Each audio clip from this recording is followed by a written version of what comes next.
Bonsoir à tous pour cette séance vraiment exceptionnelle de la forme d'une ville, donc de ce cycle qui régulièrement nous invite à révéler l'identité d'une ville. En tout cas, essayer d'en dessiner les contours, ce qui n'est jamais évident.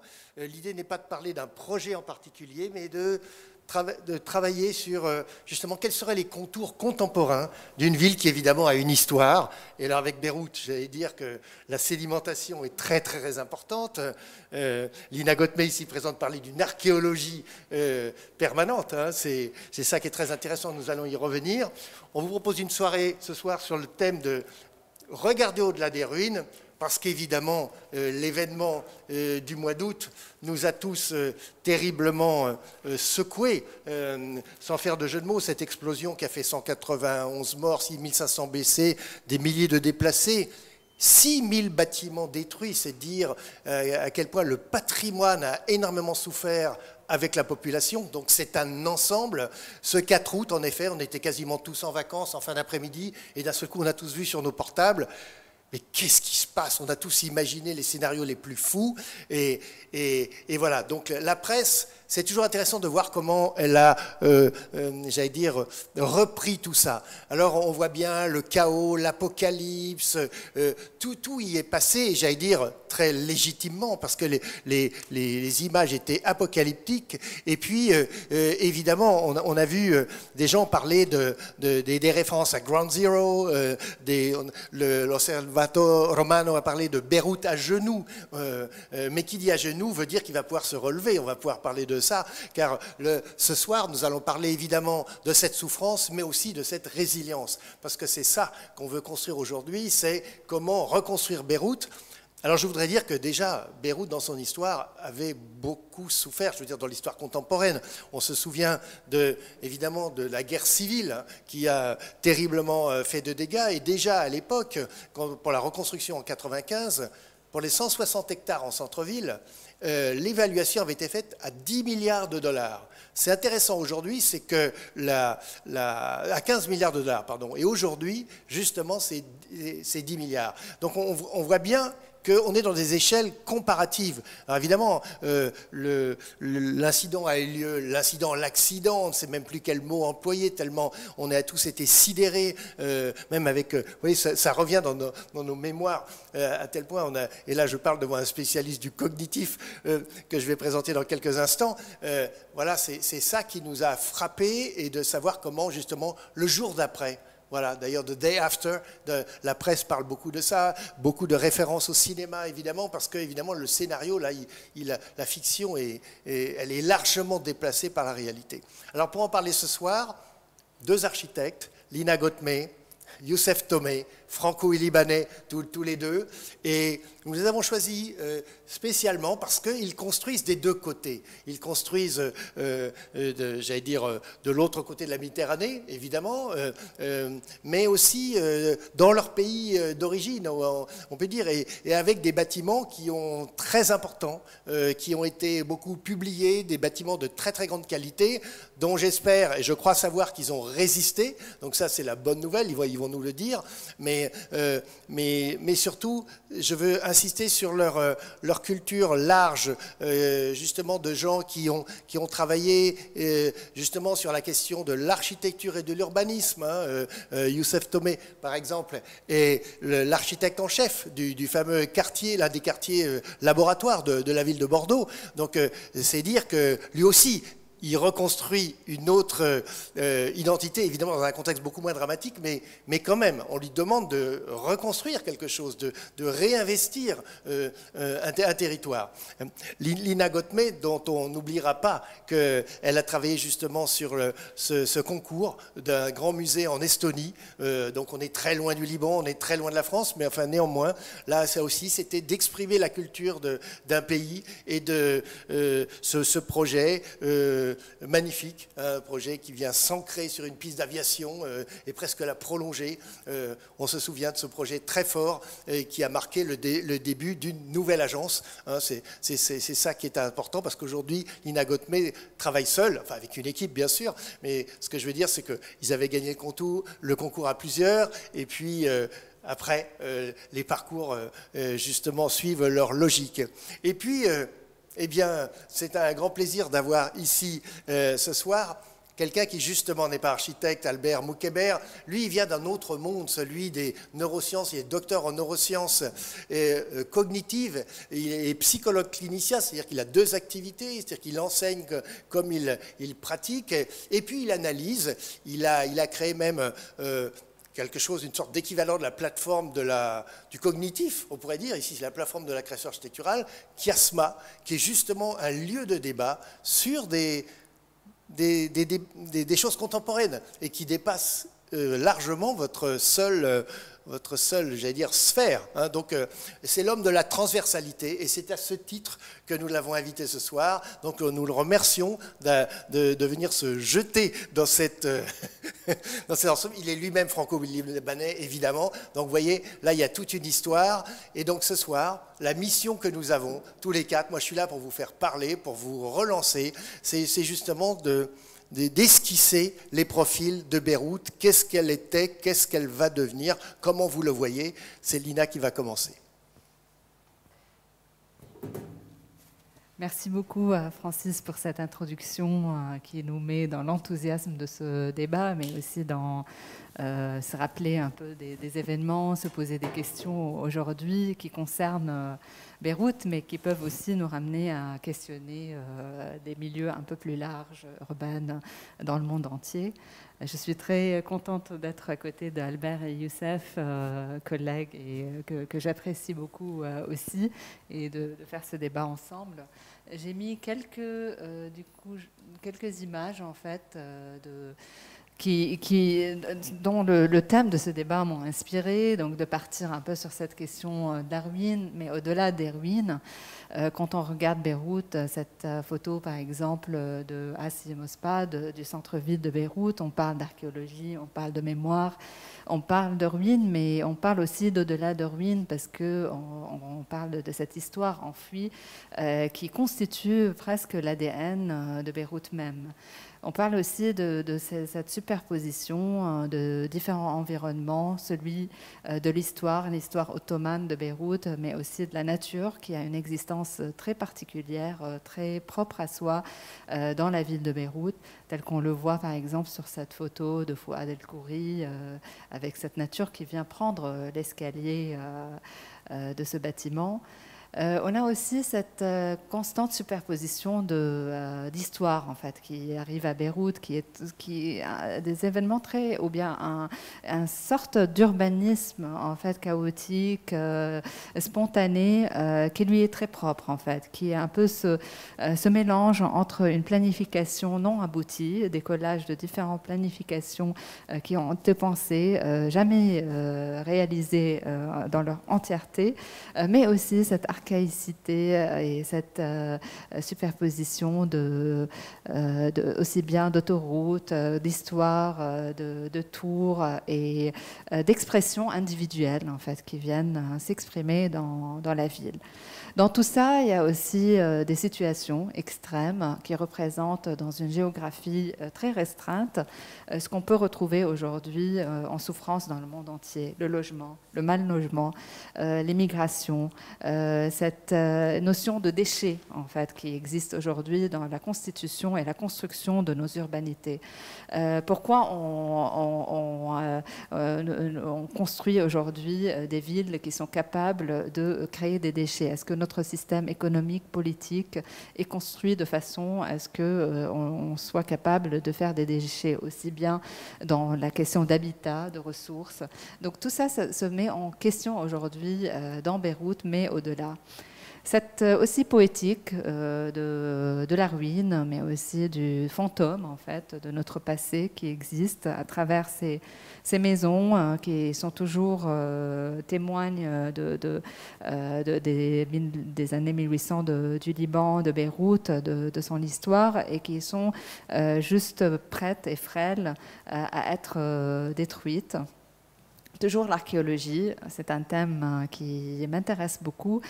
Peut-être c'est une façon aussi de se relier à un souterrain, en fait, à Beyrouth, à une origine qui existe et qu'on cherche, cette identité qu'on est tout le temps en train de rechercher, en fait, à Beyrouth, à travers l'espace, à travers de soi et à travers l'architecture.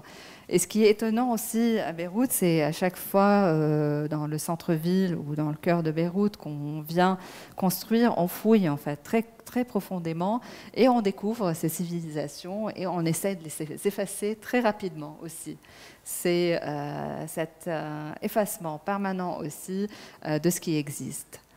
C'est des questions aujourd'hui qui produisent aussi des situations urbaines assez intéressantes, assez problématiques, mais assez intéressantes aussi. Là, on voit une photo que j'avais prise à Ashrafiyeh, donc dans un des quartiers de Beyrouth. On voit cette ruine qui n'existe plus aujourd'hui, avec la nature qui a sa propre existence aussi. Il n'y a pas de parc en soi dessiné, mais c'est cette organicité, cette folie en fait, qui tente toujours et ouvre l'imaginaire. Dans cette continuité des projets, là j'illustre avec un reportage photographique de deux photographes qui ont pris ce bâtiment que j'ai livré juste en août avant l'explosion à Beyrouth, et qui est une tour de logement et qui se situe vraiment tout à côté du port de Beyrouth. Cette tour, en fait, elle émerge un peu comme une sorte de sculpture urbaine, mais c'est aussi une manifestation de la réglementation urbaine dans une forme bâtie. Il y a ce rapport aussi à la nature qui existe dans cette tour et qui puise un peu son langage de tout ce qu'on a vu avant, dans le début de la présentation. C'est cette entrée aussi qui est une sorte de sculpture du vide dans cette masse-là.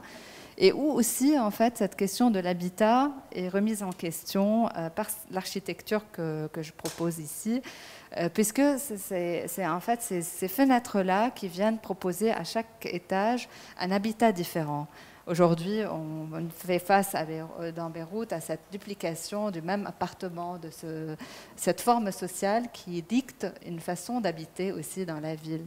Donc, est-ce qu'aujourd'hui, l'architecture, elle est capable de nous donner les outils, de poser ces questions, de challenger un peu ce rapport-là aussi? Ce qu'on voit ici aussi, c'est cette vue, en fait, juste avant, quelques mois avant l'explosion. Donc, on est vraiment en face du port. Le silo blanc, c'est là où le foyer de l'explosion s'est produit. C'est une zone aussi qui témoigne de l'histoire portuaire de Beyrouth, parce que la ville, elle s'est agrandie face au port. Ce rapport aussi à ces superpositions de différentes hauteurs de bâtis. Ce bâtiment, il épouse vraiment le gabarit urbain, en fait. C'est ces lignes invisibles, en fait, qui aujourd'hui nous restreint dans un gabarit, dessine en fait des lignes virtuelles.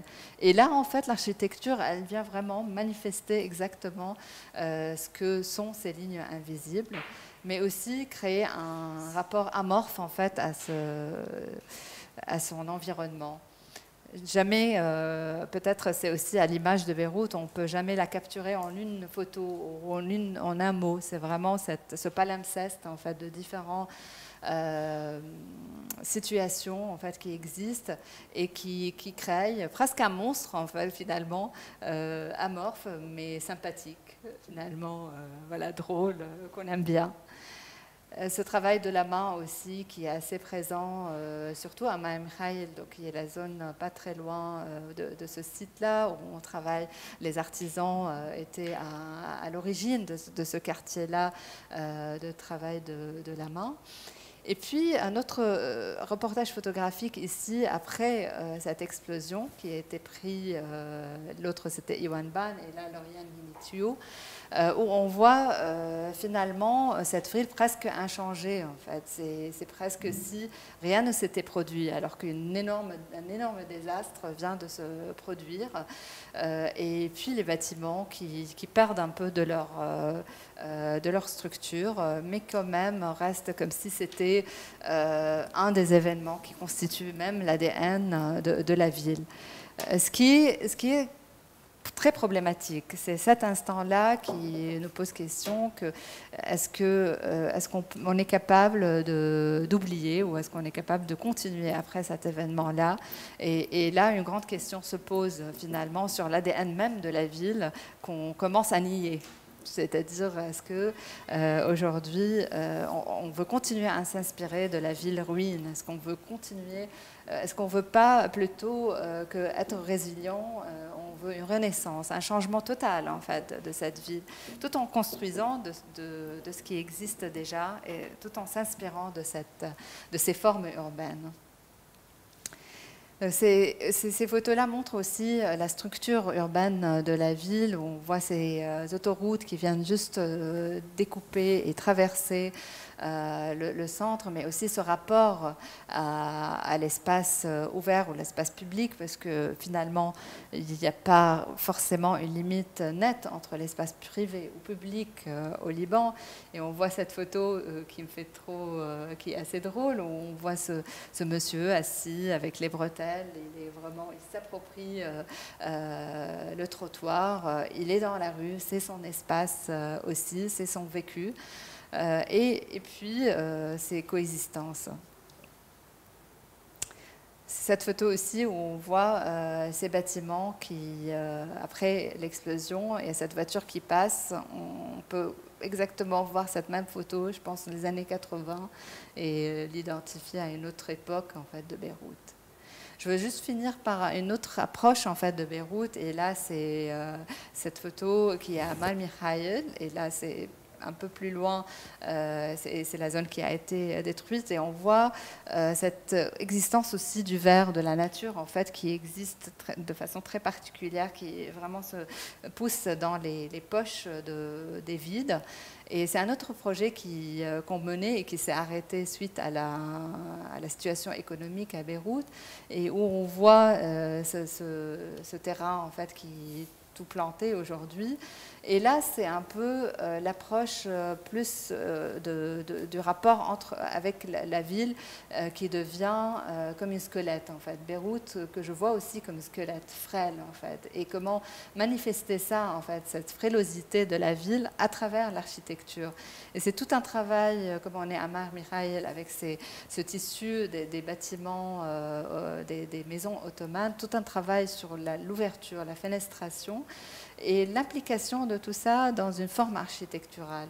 Là, on voit le bâtiment qui est cette tour ici, qui est ce squelette en fait qui vient émerger et qui là, à l'opposé de Stone Garden, qui est une masse en fait sculptée, qui vient dessiner ces sortes de squelettes en fait habités avec ces formes qui viennent se retrouver en écho avec les maisons de Beyrouth. Voilà un petit aperçu et je laisse la main. Alors déjà, ce qu'on voit dans les images, merci pour les images d'Iwan Ban, hein, qui est quand même un des plus grands photographes sur la planète aujourd'hui, et le fait qu'il ait regardé Beyrouth comme ça, je trouve ça pas mal. Hein. Lui qui est toujours sur les questions métropolitaines, à suivre Rem Koolhaas partout et autres. Mais, donc c'est intéressant qu'il ait fait ça. Le Stone Garden, on voit bien que le stone, la pierre, elle a tenu, hein, parce que c'est le bâtiment le plus proche du port. Hein. Donc là, il y a quelque chose où, bah, voilà, déjà sur la valeur constructive, il y a quand même quelque chose j'allais dire, de réjouissant. Quand c'est bien construit, ça tient. Non? Est-ce qu'on peut aller jusqu'à dire ça? Oui, en fait, déjà, c'est un bâtiment en béton. On est dans une zone sismique en fait, à Beyrouth, donc il est conçu comme une masse en béton qui doit résister à ce contexte-là. Il y a ce rapport aussi au climat, où on peut pas, pour moi, on ne peut pas construire des tours en verre complètement dans une ville où on a ce rapport à un climat chaud, méditerranéen, donc il faut mesurer l'ouverture. Et puis, ce rapport aussi à une façade qui n'est pas dans le mécanique, dans l'habillage mécanique ou l'habillage quelque part qui s'effondre. Peut-être c'est aussi, et là je pense Albert il va trouver plus une analyse cognitive et psychologique là-dessus. Mais il a déjà noté plein de trucs. Oui, hein. C'est ça. Je pense, et un rapport, pardon, j'ai gardé le masque et je parlais avec le masque, j'ai oublié. Et du coup, il y a ce rapport aussi à quelque part un bunker finalement. C'est mon premier projet à Beyrouth. J'ai grandi à Beyrouth. J'ai vécu la guerre à Beyrouth. Et aujourd'hui, quand je regarde ce bâtiment, et c'est surtout au moment de l'explosion, parce que j'ai été à Beyrouth, où j'ai réalisé qu'il y a en nous, en architectes, ayant grandi dans cette ville, ce besoin de se protéger aussi, de se retrouver dans un bâtiment qui nous protège. Et au moment de l'explosion, c'est vrai pour les habitants, ça les a protégés en fait, parce que il y avait, le verre était mesuré, donc ils pouvaient se cacher derrière les murs. Et puis j'avais rencontré deux artisans qui ont travaillé sur le bâtiment le lendemain de l'explosion, et ils étaient sur place, ils étaient sur le trottoir en face du bâtiment, et ils ont été éjectés à l'intérieur et finalement aussi protégés par la structure. Oui. Après, c'est aussi, je veux dire que les bâtiments autour qui ont été construits en béton ont aussi bien résisté. Et on voit aussi ce bâtiment, il puise son langage d'ouverture d'une inspiration de ce qui se passe autour aussi. C'est ce rapport aussi de l'architecture presque vernaculaire, parce que quand on regarde les bâtiments vraiment vernaculaires libanais, c'est ces petites maisons avec des petites fenêtres enduites, construites en pierre. Donc après, c'est vrai qu'on a en soi cette envie d'optimisme, de dire on a survécu l'explosion. On ne l'a pas réellement survécu. On essaie encore de la survivre, cette explosion, que ce soit soi-même ou à travers notre tissu urbain. Aujourd'hui, tous les vitres ont été complètement éclatés, donc il y a aussi un besoin de reconstruire, même si ça ne s'est pas effondré en soi. Alors on va passer la parole à Youssef Tomé. Youssef Tomé, c'est intéressant parce que l'idée que si on construit au Liban, il faut se protéger. C'est drôle parce que dans ton architecture, il y a aussi un peu ça. Quand on voit le campus Saint-Joseph, on sent qu'il est aussi... et c'est pas un bâtiment de verre, là aussi pour des raisons climatiques évidentes, mais au-delà de ça, il y a quelque chose, on sent bien que la masse protège. Et dans ton architecture, dans d'autres bâtiments qui ne sont pas forcément à Beyrouth d'ailleurs, on sent aussi qu'il y a ce côté un peu abri, bunker. C'est quelque chose qui est dans votre imaginaire, vous qui avez connu ces périodes troublées, non ?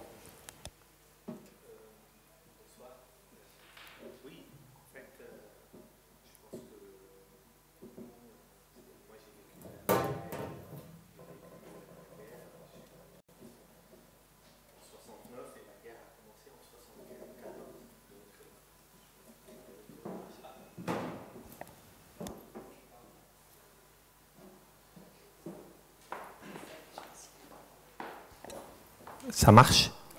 Voilà. Pardon. Et donc on a vécu la guerre, on a fui la guerre. Je suis venu ici, j'ai fait mes études ici. Et quand j'ai eu l'occasion de revenir au Liban pour construire, on a commencé par l'université Saint-Joseph. Donc, c'était quel rôle on a, nous, architectes, au Liban. Donc déjà, c'est après la guerre, donc qu'est-ce qu'on peut faire ? Est-ce qu'on peut faire... parce que l'architecture, pour moi, c'est politique. Donc l'idée était, elle est où la limite ? Elle est où la limite du politique dans l'architecture et jusqu'où on peut être engagé et qu'est-ce qu'on veut faire ? C'est quoi le message que je voulais passer ? Sachant que je ne voulais pas rentrer dans la politique, parce que donc je me suis dit peut-être qu'en architecture ou en urbanisme, on peut dire des choses. Et donc, les questions que je me suis posées, c'était comment, après cette guerre-là, comment on peut vivre ensemble ? Parce que c'est ça l'idée. Et c'est ça le côté transversal aussi entre Beyrouth et la France ou ailleurs. C'est-à-dire j'ai essayé de trouver les ponts parce que c'est des univers très différents. Maintenant que j'ai l'expérience, donc je vois comment chacun est dans son monde, dans ses angoisses, dans ses contraintes. Mais en même temps, il y a des ponts comme ça parallèles qui sont, par exemple, le vivre ensemble. Comment on peut vivre ensemble? Ça, c'était une question que je me suis posée rapidement. Et donc, dans l'université, il y avait à plusieurs échelles, j'ai essayé de travailler sur ce thème-là et de dire comment on peut... vous savez, vous avez posé la question de l'identité, c'est la base, en tout cas c'était le moyen de faire la guerre. L'identité était un moyen de dire, voilà, durant la guerre, il y avait même des barrages où on tuait par rapport à la carte d'identité et par rapport à la confession, de quelle région vous êtes et tout. Donc c'est ça que je voulais combattre. C'est comment on peut effacer cette identité, comment on peut être plutôt dans l'usage et non pas dans la fonction, comment on peut enlever l'image de quelque chose, comment on peut parler de vide, comment on peut parler on le voit ici dans l'entre-deux, c'est-à-dire qu'on enlève toutes les connotations qui sont sociales, économiques, et on va à l'essentiel. Et ça, par exemple, c'est des thèmes qui font que le Liban, quand vous me posez la question, c'est quoi l'identité au Liban, je dirais, le Liban, c'est une expérience. Sa seule identité, c'est l'expérience qu'on vit. C'est-à-dire que c'est une expérience qui est toujours en devenir, qui est toujours où quelqu'un doit s'affranchir un peu de son histoire. C'est pour ça que moi, en tout cas, je n'ai jamais voulu parler ni d'histoire, ni de mémoire, parce que l'histoire, il y a plusieurs histoires. L'histoire faisait un problème. C'est là où personne n'est d'accord, d'avoir une histoire commune. La mémoire, c'est pareil. Elle est très relative à chacun. Et donc, chacun veut exprimer ce qu'il veut laisser ou pas. Je voulais vraiment aller au-delà et donc de dire comment, à toutes les échelles, on pourra travailler. Par exemple, dans une maison, on a fait c'est pour ça que je les ai appelées des structures d'habitat, parce que il n'y a même pas un habillage, c'est-à-dire que c'est la structure même qui fait l'habitat, et ça devient expérimental, c'est-à-dire qu'il n'y a pas une entrée, mais il y a 4 entrées. Il n'y a pas une fonction, mais il y a une relation, il y a un potentiel, il y a un potentiel toujours, et une relation, un potentiel à l'usage, et une relation avec un paysage, avec du local. C'est ça, je pense que c'est ça qui peut nous réunir, c'est-à-dire qu'une expérience très locale avec des gens, construit avec des gens là-bas, avec un territoire qui est précis, d'une façon précise, où on respecte, où on vit en relation avec un milieu.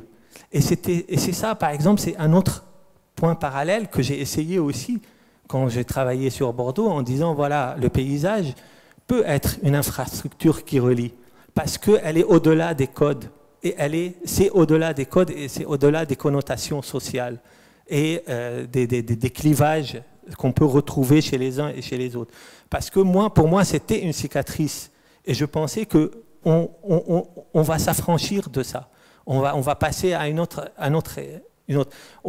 Et par exemple, on le voit aussi dans d'autres projets, on va revenir peut-être là-dessus, c'est comment, quand on a essayé de réfléchir sur ce que c'est un bunker, c'est une banque, comment en temps de guerre, on a fait un bunker. Mais un bunker, c'est pas un bunker, j'ai envie de dire un bunker doux, parce que c'est la vérité, parce que durant la guerre, mon expérience personnelle, quand on était comme ça dans les souterrains, le temps s'arrêtait. Et il y avait comme ça une ouverture d'esprit et une ouverture à l'autre qui, moi, m'a touché beaucoup. C'est-à-dire on ne regarde plus. Il y avait toutes les voitures les unes à côté des autres. Il y a les gens qui sont... On ne regarde plus. On a tous peur et on a envie d'échapper. Et il y a cette angoisse qui part lorsque en fait, on s'affranchit de notre angoisse parce qu'on est reliés les uns aux autres.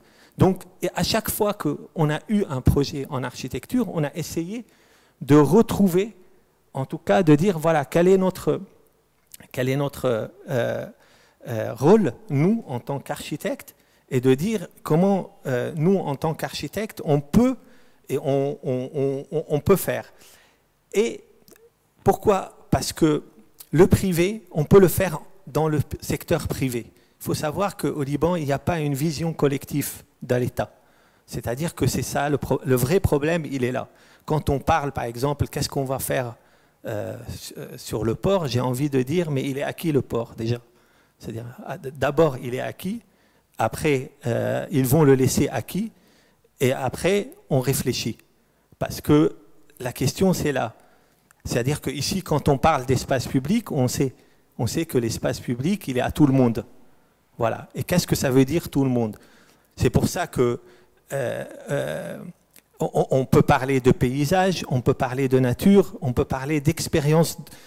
Au Liban, quand je parle d'expérience, elle est en même temps intense parce qu'on est dans l'imprévu tout le temps.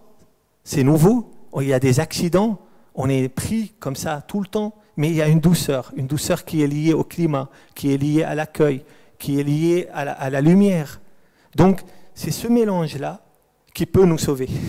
Voilà. C'est ce mélange-là que j'ai essayé, en tout cas, de travailler, que ce soit en France, parce que c'est des ponts qui peuvent être Je parlais des passerelles tout à l'heure entre les deux côtés de la Méditerranée. C'est-à-dire que quand on parle de vivre ensemble, c'est là. Ça nous concerne aussi. Voilà, quand on parle d'espace public, ça nous parle. C'est ça.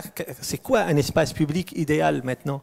De quoi il ressemblerait à quoi? Qu'est-ce qui peut nous réunir?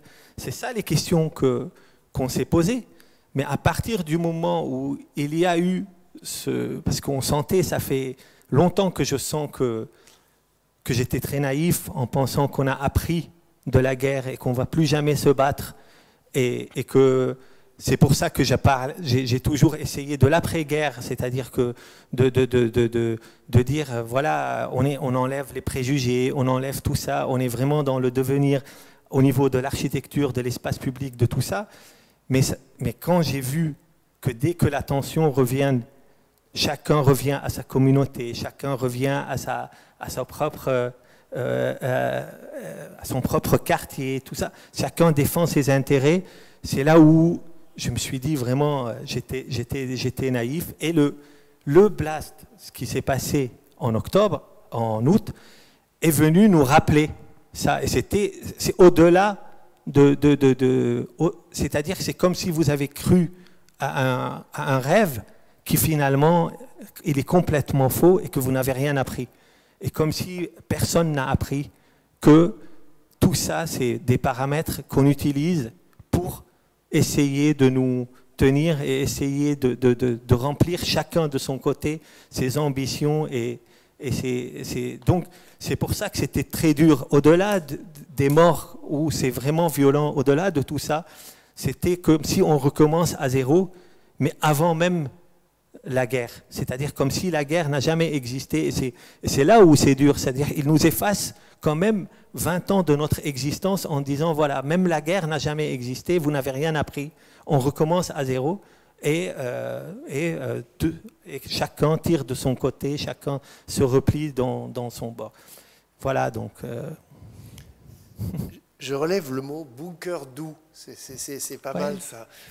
Ça m'a fait penser en t'écoutant à l'église de Claude Parent et Paul Virilio, justement où il inverse les codes, où je le dis pour un non-architecte ici sur le plateau, donc Claude Parent et Virilio, pour construire une église, ont utilisé l'image du bunker pour faire une église. Donc un lieu de paix, ils vont utiliser le langage de la guerre, mais en le retournant et en l'adoucissant, on pourrait presque dire. Donc c'est intéressant que toi-même, tu parles d'un... Oui, bunker, parce qu'on a besoin de se protéger, mais il est doux, il est confortable, il est accueillant, il y a tout ça. Et donc, le campus Saint-Joseph qu'on voit sur les images, il renvoie à ce concept de bunker doux. Là, le campus, en tout cas, il renvoie, on voit bien que ce qui est important, c'est vraiment l'entre-deux. C'est là où on va se rencontrer. Au-delà des images, au-delà des fonctions, voilà. Et donc c'est un espace qui est en même temps un espace de silence et en même temps qui est relié à la ville et qui dit que le privé au Liban, il doit aussi accueillir du public. Parce que comme le public, l'espace public, comme l'État la vision de l'État n'existe pas. C'est à nous, chacun, de remplir ce vide-là. On le voit si on passe, vous voulez passer, voilà. Là, c'était comme si j'ai essayé de travailler aussi sur quelque chose comme s'il était toujours là avant même la construction. C'est-à-dire, il y a quelque chose qui est plutôt de l'ordre de la nature, et de revenir en disant, voilà, si chacun de nous revient vraiment à ce que c'est l'être, on peut peut-être s'affranchir de tous ces codes et toute cette machine de propagande qu'on nous met dans la tête, qu'on est différent et qu'il faut faire attention de l'autre et tout ça. Donc voilà, c'était un peu ça. On le voit ici, et on voit que... Et après, ce qui est aussi important, c'est que il faut travailler avec un client, c'est-à-dire on a essayé d'ouvrir, parce qu'en temps de guerre, si vous voyez l'intérieur, là c'est l'entrée, je voulais une entrée qui fasse peur, parce qu'en temps de guerre, on a besoin d'être protégé, on a besoin de dire, voilà, l'heure est grave, ce n'est pas un jeu. Et en même temps, quand on rentre à l'intérieur, tout s'ouvre, et on n'est plus dans la télécommunication, on est plutôt dans les relations humaines. Donc on voit celle d'après, tout s'ouvre. Alors le client a accepté quand même d'ouvrir, parce que c'est là où les communications se passent. Et si vous voulez, je vous explique sur les deux. Voilà, là, ça explique comment une maison peut être une structure. C'est vraiment une structure ouverte et où il n'y a pas de code, il n'y a pas de connotation, il n'y a pas de symbolisme, il n'y a pas d'image. Elle devient ouverte, on en fait l'expérience avec le paysage, avec nos invités, avec la nature. C'est-à-dire que l'idée, c'est que chacun au Liban, s'il travaille sur lui et dans la sphère privée qu'il a, il peut faire du politique. Et en tant qu'architecte, on peut faire du politique. Mais après, en tant qu'urbaniste, la question est, si vous voulez, on reviendra après, oui, mais c'est beaucoup plus... Cette maison, on le voit, elle est un peu sur les hauteurs, et elle va chercher la mer, non? Elle va chercher un horizon plus loin, et oui, qui dépasse le périmètre béroutin, non? Elle va chercher la mer, l'horizon Beyrouth. En fait, on est tous omnibulés par Beyrouth. C'est toujours... Chacun a son Beyrouth, évidemment. Et... ouais. Donc, on voit que ici, les espaces sont exagérés exprès, c'est-à-dire qu'on est dans l'usage. On est dans l'usage et on en fait ce qu'on veut. On peut s'asseoir sur l'escalier, on peut mettre... C'est-à-dire que de dire, voilà, ouvrez-vous, arrêtez avec vos préjugés, et on est dans l'expérience. Et ça, par exemple, c'est de ce travail-là qui est venu, si vous voulez parler, qui est venu le volume capable à Bordeaux.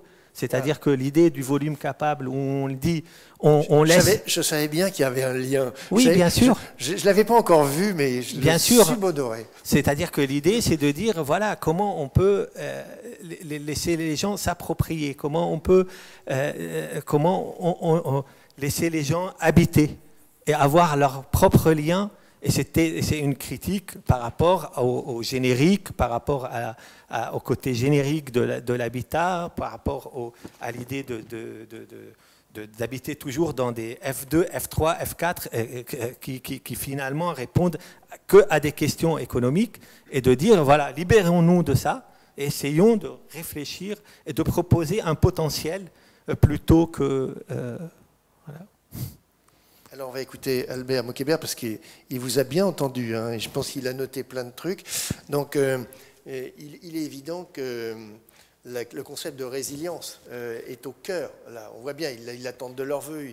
Ils avaient vécu déjà la guerre, ils croyaient que ça allait être fini, même s'ils ne sont pas naïfs. Ils pensaient quand même que, dans leurs espoirs, ils pensaient que c'est, voilà, sous-entendu, plus jamais ça. Et là, c'est un plus jamais ça d'un autre type qui arrive. Donc, comment on fait qu'à chaque fois, on peut j'allais dire, est-ce que là, le cognitif, l'espace de l'imaginaire peut aider justement à trouver une solution? Je pense que Lina a touché du doigt une idée qui est centrale à la psychologie du Liban, et que ça se traduit très bien dans ce qui a été présenté sur les immeubles, sur cette notion de non-abouti. Et cette notion d'effacement. C'est-à-dire, quand on parle de résilience, la résilience c'est quoi? Peut-être qu'il faut que l'on définisse pour qu'on soit sûr qu'on parle de la même chose. La résilience, c'est la capacité à subir un choc puis à retrouver sa forme initiale. D'ailleurs, la résilience vient de la physique des métaux. À la base, c'est les ressorts Combien est-ce qu'on peut dénaturer un ressort et après le lâcher, qu'il retrouve sa forme initiale. Avant de le dénaturer, au bout d'un moment, si on tire trop sur un métal, ben, il perd. Et la résilience d'un métal, c'est combien est-ce qu'on peut mettre de force, et quand on enlève cette force, il retrouve sa forme initiale. C'est la même chose en psychologie. La résilience d'un système psychologique, c'est combien est-ce qu'on peut mettre un stresseur qui déprime, c'est de là que vient le mot dépression, et quand on enlève le stresseur, est-ce qu'il revient à sa forme initiale? Et ce qui est intéressant dans ce qui a été dit, c'est cette notion de non-aboutissement et d'effacement. Il y a une sorte de fuite en avant permanente, où on veut tout le temps cacher. Quand on parle par exemple d'un bunker doux, même la guerre doit être adoucie. Il y a une sorte de fuite permanente, où on est tout le temps en train de courir et de cacher. On parlait d'archéologie. Dès qu'on trouve quelque chose, il faut le recacher. Dès qu'on trouve quelque chose, il faut remettre dessus. Et même une explosion, un attentat, parce qu'il faut aussi appeler ça comme c'est, pour moi c'est un attentat, et même si on ne sait pas encore ce qu'il est responsable, il n'y a pas d'enquête, mais c'est un attentat, il faut le cacher instantanément. Et cette fuite en avant, je ne sais plus si c'est une résilience ou un autre concept de la psychologie qu'on appelle l'impuissance acquise. L'impuissance acquise, c'est quand on pense qu'on ne peut plus rien faire, et du coup on est en permanence dans le mouvement. En anglais, on dit « don't mistake motion for action ». Il ne faut pas confondre le mouvement et l'action. Et au Liban, on a beaucoup cette notion d'être tout le temps en mouvement, en se disant que si on bouge, on est en train de faire quelque chose. Alors que ce n'est pas nécessairement vrai. Et cette notion de retour permanent à la case départ, c'est parce qu'on bouge sans agir. Le fait qu'il n'y ait pas d'État, qu'il n'y ait pas de planification urbaine, même si je m'approprie des termes que je ne maîtrise pas du tout, et je parle sous le contrôle de tout le monde dans la pièce, cette notion de non-planification est quelque chose qui renforce cette notion dont parlait Lina, comme si rien ne s'est produit. On a eu une des plus grosses explosions civiles de l'histoire de l'humanité, et on fait comme si rien n'est produit, et on pense directement comment est-ce qu'on va reconstruire. Vous savez, l'espoir, quand on parle d'espoir et d'optimisme, on parle tout le temps de l'espoir comme si c'est quelque chose de positif. Mais l'espoir a deux côtés. Moi, je travaille sur quelque chose qui s'appelle les biais cognitifs, c'est les distorsions de notre cerveau. Comment est-ce que chacun de nous reconstruit le monde et fait sens de la réalité? Comment, à partir d'une réalité commune, d'un pays commun, on peut avoir tellement de sens? Youssef disait qu'il y a plusieurs Beyrouth. Comment, à partir d'un immeuble, d'une ville qui est supposée être une réalité commune et objective, on est supposé voir tous ici la même table, comment est-ce qu'on peut voir plusieurs choses? Et ça c'est... Les biais cognitifs, c'est ces distorsions qu'il faut qu'on peut créer une multitude de réalités à partir d'une seule réalité. Et il y a un biais cognitif qui s'appelle le biais d'optimisme, qui est quand l'optimisme devient quelque chose de négatif. Un exemple pour illustrer de manière très drôle le biais d'optimisme, c'est prendre un optimiste au casino. Vous emmenez un optimiste au casino, il joue, il perd, il se dit je suis optimiste, je vais gagner. Du coup, il joue, il perd, il dit je suis optimiste, je vais gagner. L'espoir peut être un vecteur d'action, où on peut bouger, mais l'espoir peut être aussi un frein, où on se dit que Inch'Allah, ça va aller mieux. Mais on ne fait rien pour que ça aille mieux. Et du coup, cette notion de résilience peut devenir très vite toxique dans une sorte de cette fuite en avant, où on n'a plus cette réalité commune. On appelle ça en psychologie un socle commun de réalité.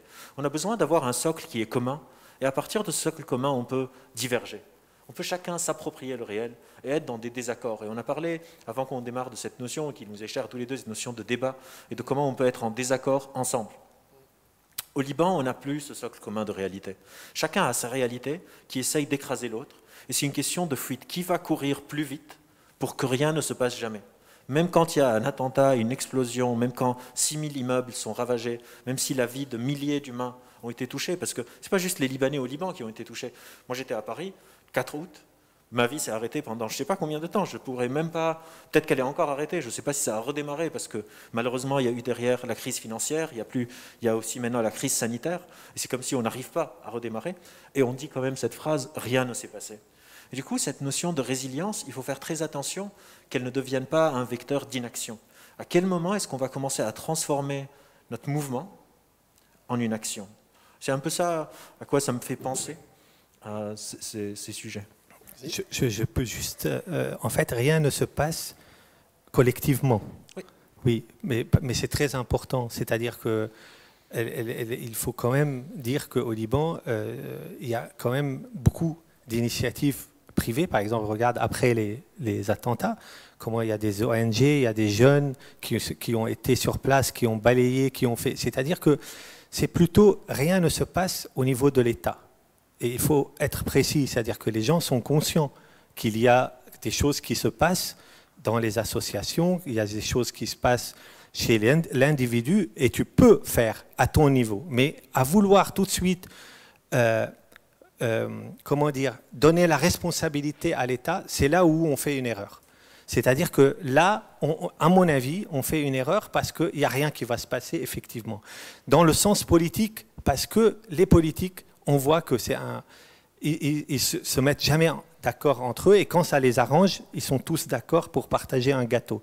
C'est-à-dire que ils peuvent faire, mais ils ne veulent pas faire. Parce que chacun a son agenda, chacun est relié à quelque chose et tout. Mais c'est pour ça qu'au Liban, ce qui peut changer, c'est la culture. C'est-à-dire que la culture des jeunes, la culture des gens qui ne sont pas encore, on va dire, asphyxiés ou encore ils ont ce côté-là. J'ai amené après des diplômes de 4e année, pas des diplômes, 4e année, j'ai assisté à un jury d'architecture à l'Académie libanaise. Et on voit que eux, ils sont beaucoup, vous savez, en fait, au Liban, ils sont beaucoup plus conscients parce qu'il y a, en fait, quand on est encore naïf, quand on est encore architecte ou peu importe ce qu'on a comme métier, on peut penser qu'il y a des choses qui peuvent changer et on peut le changer. On ne peut pas dire qu'on ne peut pas le changer. On peut le changer. Par contre, dès qu'on commence à monter de sphère et dès qu'on commence à regarder les choses d'une façon politique et réelle, comme tu dis, c'est-à-dire qu'en disant oui, mais là, pour passer ce permis, il faut être copain avec l'autre, et là, il faut ceci, et là, la corruption rentre et tout ça, c'est là que les choses deviennent impossibles et c'est là où on se dit, tiens, on ne peut plus rien faire et on lâche. Mais les choses, c'est-à-dire, juste parce que moi, c'est pas de l'espoir, c'est vraiment, je pense qu'il ne faut pas laisser un message comme quoi il n'y a rien qui change. En tout cas, pour moi, les choses changent. Parce que si tu vois la révolution, les gens qui ont été en bas, la révolution ou pas, parce qu'il y a des gens bien dans les deux côtés, mais il y a plein de gens qui disent des choses réelles et vraies. Et qui peuvent et qui ont envie que les choses changent. Je suis complètement d'accord et pour être très franc, moi je faisais partie des démonstrations et des manifs, donc je n'ai pas de problème à dire que je crois que tout est politique, surtout au Liban. Il y a un proverbe qui dit que si on ignore la politique ne nous ignore pas. Ouais. Donc on est obligé d'être tout le temps politique et je ne dis pas qu'il n'y a rien qui se passe, je dis que pour créer un socle commun, il faut une réalité commune. Et cette réalité commune ne peut pas se jouer au niveau de l'individu. Mais là-dessus, Albert, moi j'ai envie de réagir aussi. Bien sûr, je pense qu'il y a des changements permanents aujourd'hui qui sont accélérés. Justement, je pense que sur la question de la réalité commune, je pense que c'est une question métaphysique aussi au Liban. Et je pense que ce que tu as relevé, c'est des notions hyper intéressantes en fait sur l'ADN même de ce que est le Liban. Finalement, c'est aussi cette absence finalement d'une réalité commune et cette acceptation que finalement un objet peut avoir multiples visages en fait et c'est ce qui constitue finalement le socle même de l'existence du Liban finalement, qui est cette diversité et cette multiplicité aussi bien identitaire et aussi bien temporelle. Et en fait, c'est assez incroyable qu'au Liban, il y a ce retour temporel qui existe permanent, en fait, entre son histoire même qui remonte aux Phéniciens jusqu'à aujourd'hui et sa projection dans le futur. Et c'est ce qui constitue ces formes aujourd'hui, en tout cas de ce que je lis, et même la complexité des individus qui y vivent, en fait, dans ce pays. Et peut-être, en fait, une façon de construire une certaine notion du collectif serait cette psychologie de masse de pays où finalement cette capacité de continuer dans un système politique qui part dans son continuum en fait sans se remettre en question est remise en question tout d'un coup. Parce qu'aujourd'hui, c'est ça qu'on vit aussi. Oui. C'est une politique qui existe, qui est ancrée là d'après-guerre et qui persiste depuis 30 ans sans s'arrêter, en fait. C'est comme une boucle, en fait, qui est toute seule, qui fonctionne toute seule. Et en parallèle, sur le terrain, une autre boucle qui fonctionne et plusieurs autres boucles aussi de réalité. Donc la question, est-ce que ces différentes boucles peuvent à un moment donné se rompre et s'intersecter ensemble? C'est un peu une vision abstraite de ces multiplicités qui existent. En fait, c'est très intéressant ce que vous dites tous les deux, parce que ça me fait penser à un concept. Il y a un chercheur qui s'appelle Eliezer Yudkowsky qui essaye de comprendre qu'est-ce qui peut causer l'effondrement de systèmes de manière catastrophique. Et il identifie 3 raisons qui peuvent pousser un système d'effondrement catastrophique. Et malheureusement, au Liban, on a les 3. La première, c'est si les personnes qui décident n'ont pas d'avantage à changer les choses. On a déjà ça au Liban, on est tous d'accord qu'il n'y a aucune raison de faire quelque chose. La deuxième, c'est si les personnes qui ont des solutions n'ont pas accès à mettre en œuvre ces décisions. Et c'est ce dont parle Youssef, il y a des gens qui ont une énergie dingue, qui essayent, qui savent qu'est-ce qu'il faut faire. Genre, des fois, on me dit, les problèmes du Liban, ça a besoin de génération. C'est pas vrai, on n'a pas besoin de génération pour faire de l'électricité. On n'a pas besoin de génération pour faire des routes, pour faire une infrastructure. C'est quelque chose qui peut... Récemment, il y a eu des tempêtes et des ouragans à Puerto Rico qui a ravagé toute la grille électrique. Ça a été reconstruit en 9 mois. Alors que nous, on nous dit on a besoin de 2 générations, de 3 générations. Donc la deuxième, c'est est-ce que les gens qui ont les solutions peuvent les mettre en œuvre. Et la troisième, c'est ce dont tu parles, c'est s'il y a une prise de décision, chacun sait qu'est-ce qu'il doit faire, mais on n'arrive pas à coalescer pour fonctionner tous ensemble. C'est un peu comme les cellules du cœur. Un cœur, ça fonctionne, chaque cellule se contracte pour faire battre le cœur. Et des fois, quand on a une crise cardiaque, on a ce qu'on appelle une fibrillation.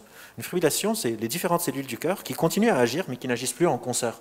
Et du coup, il n'y a plus assez de force pour faire pomper le sang. Ça fait une sorte de... Ça s'appelle une fibrillation. Comment est-ce qu'on va pouvoir faire pour que toutes ces cellules refonctionnent ensemble? Et on fait un choc cardiaque, c'est ce qu'on fait d'habitude pour faire refonctionner le cœur. Et là, sur un niveau d'une société, qu'est-ce qu'on fait quand il n'y a plus de concertation pour que toutes ces choses puissent coalescer vers un fonctionnement qui peut, encore une fois, faire passer un mouvement où des choses bougent, où il y a des associations, où il y a des ONG, etc., mais qui, sur l'échelle de l'État, n'arrive pas à pomper le sang. Alors la question est, quel va être le défibrillateur? Qu'est-ce qui va justement donner le choc, si je puis dire, pour que tout... Alors, quand on est face à un défibrillateur, le corps est en train d'essayer de faire de son mieux. Malheureusement, au Liban, quand on fait des manifestations, quand on fait des révolutions, quand on essaye, il y a en face des gens qui nous empêchent de défibriller le cœur. Et la solution, je ne l'ai pas, ce n'est pas mon domaine d'expertise, et j'essaye de me centrer sur ce que je comprends. Je ne fais pas de la politique, je ne m'y connais pas assez, même si tout est politique.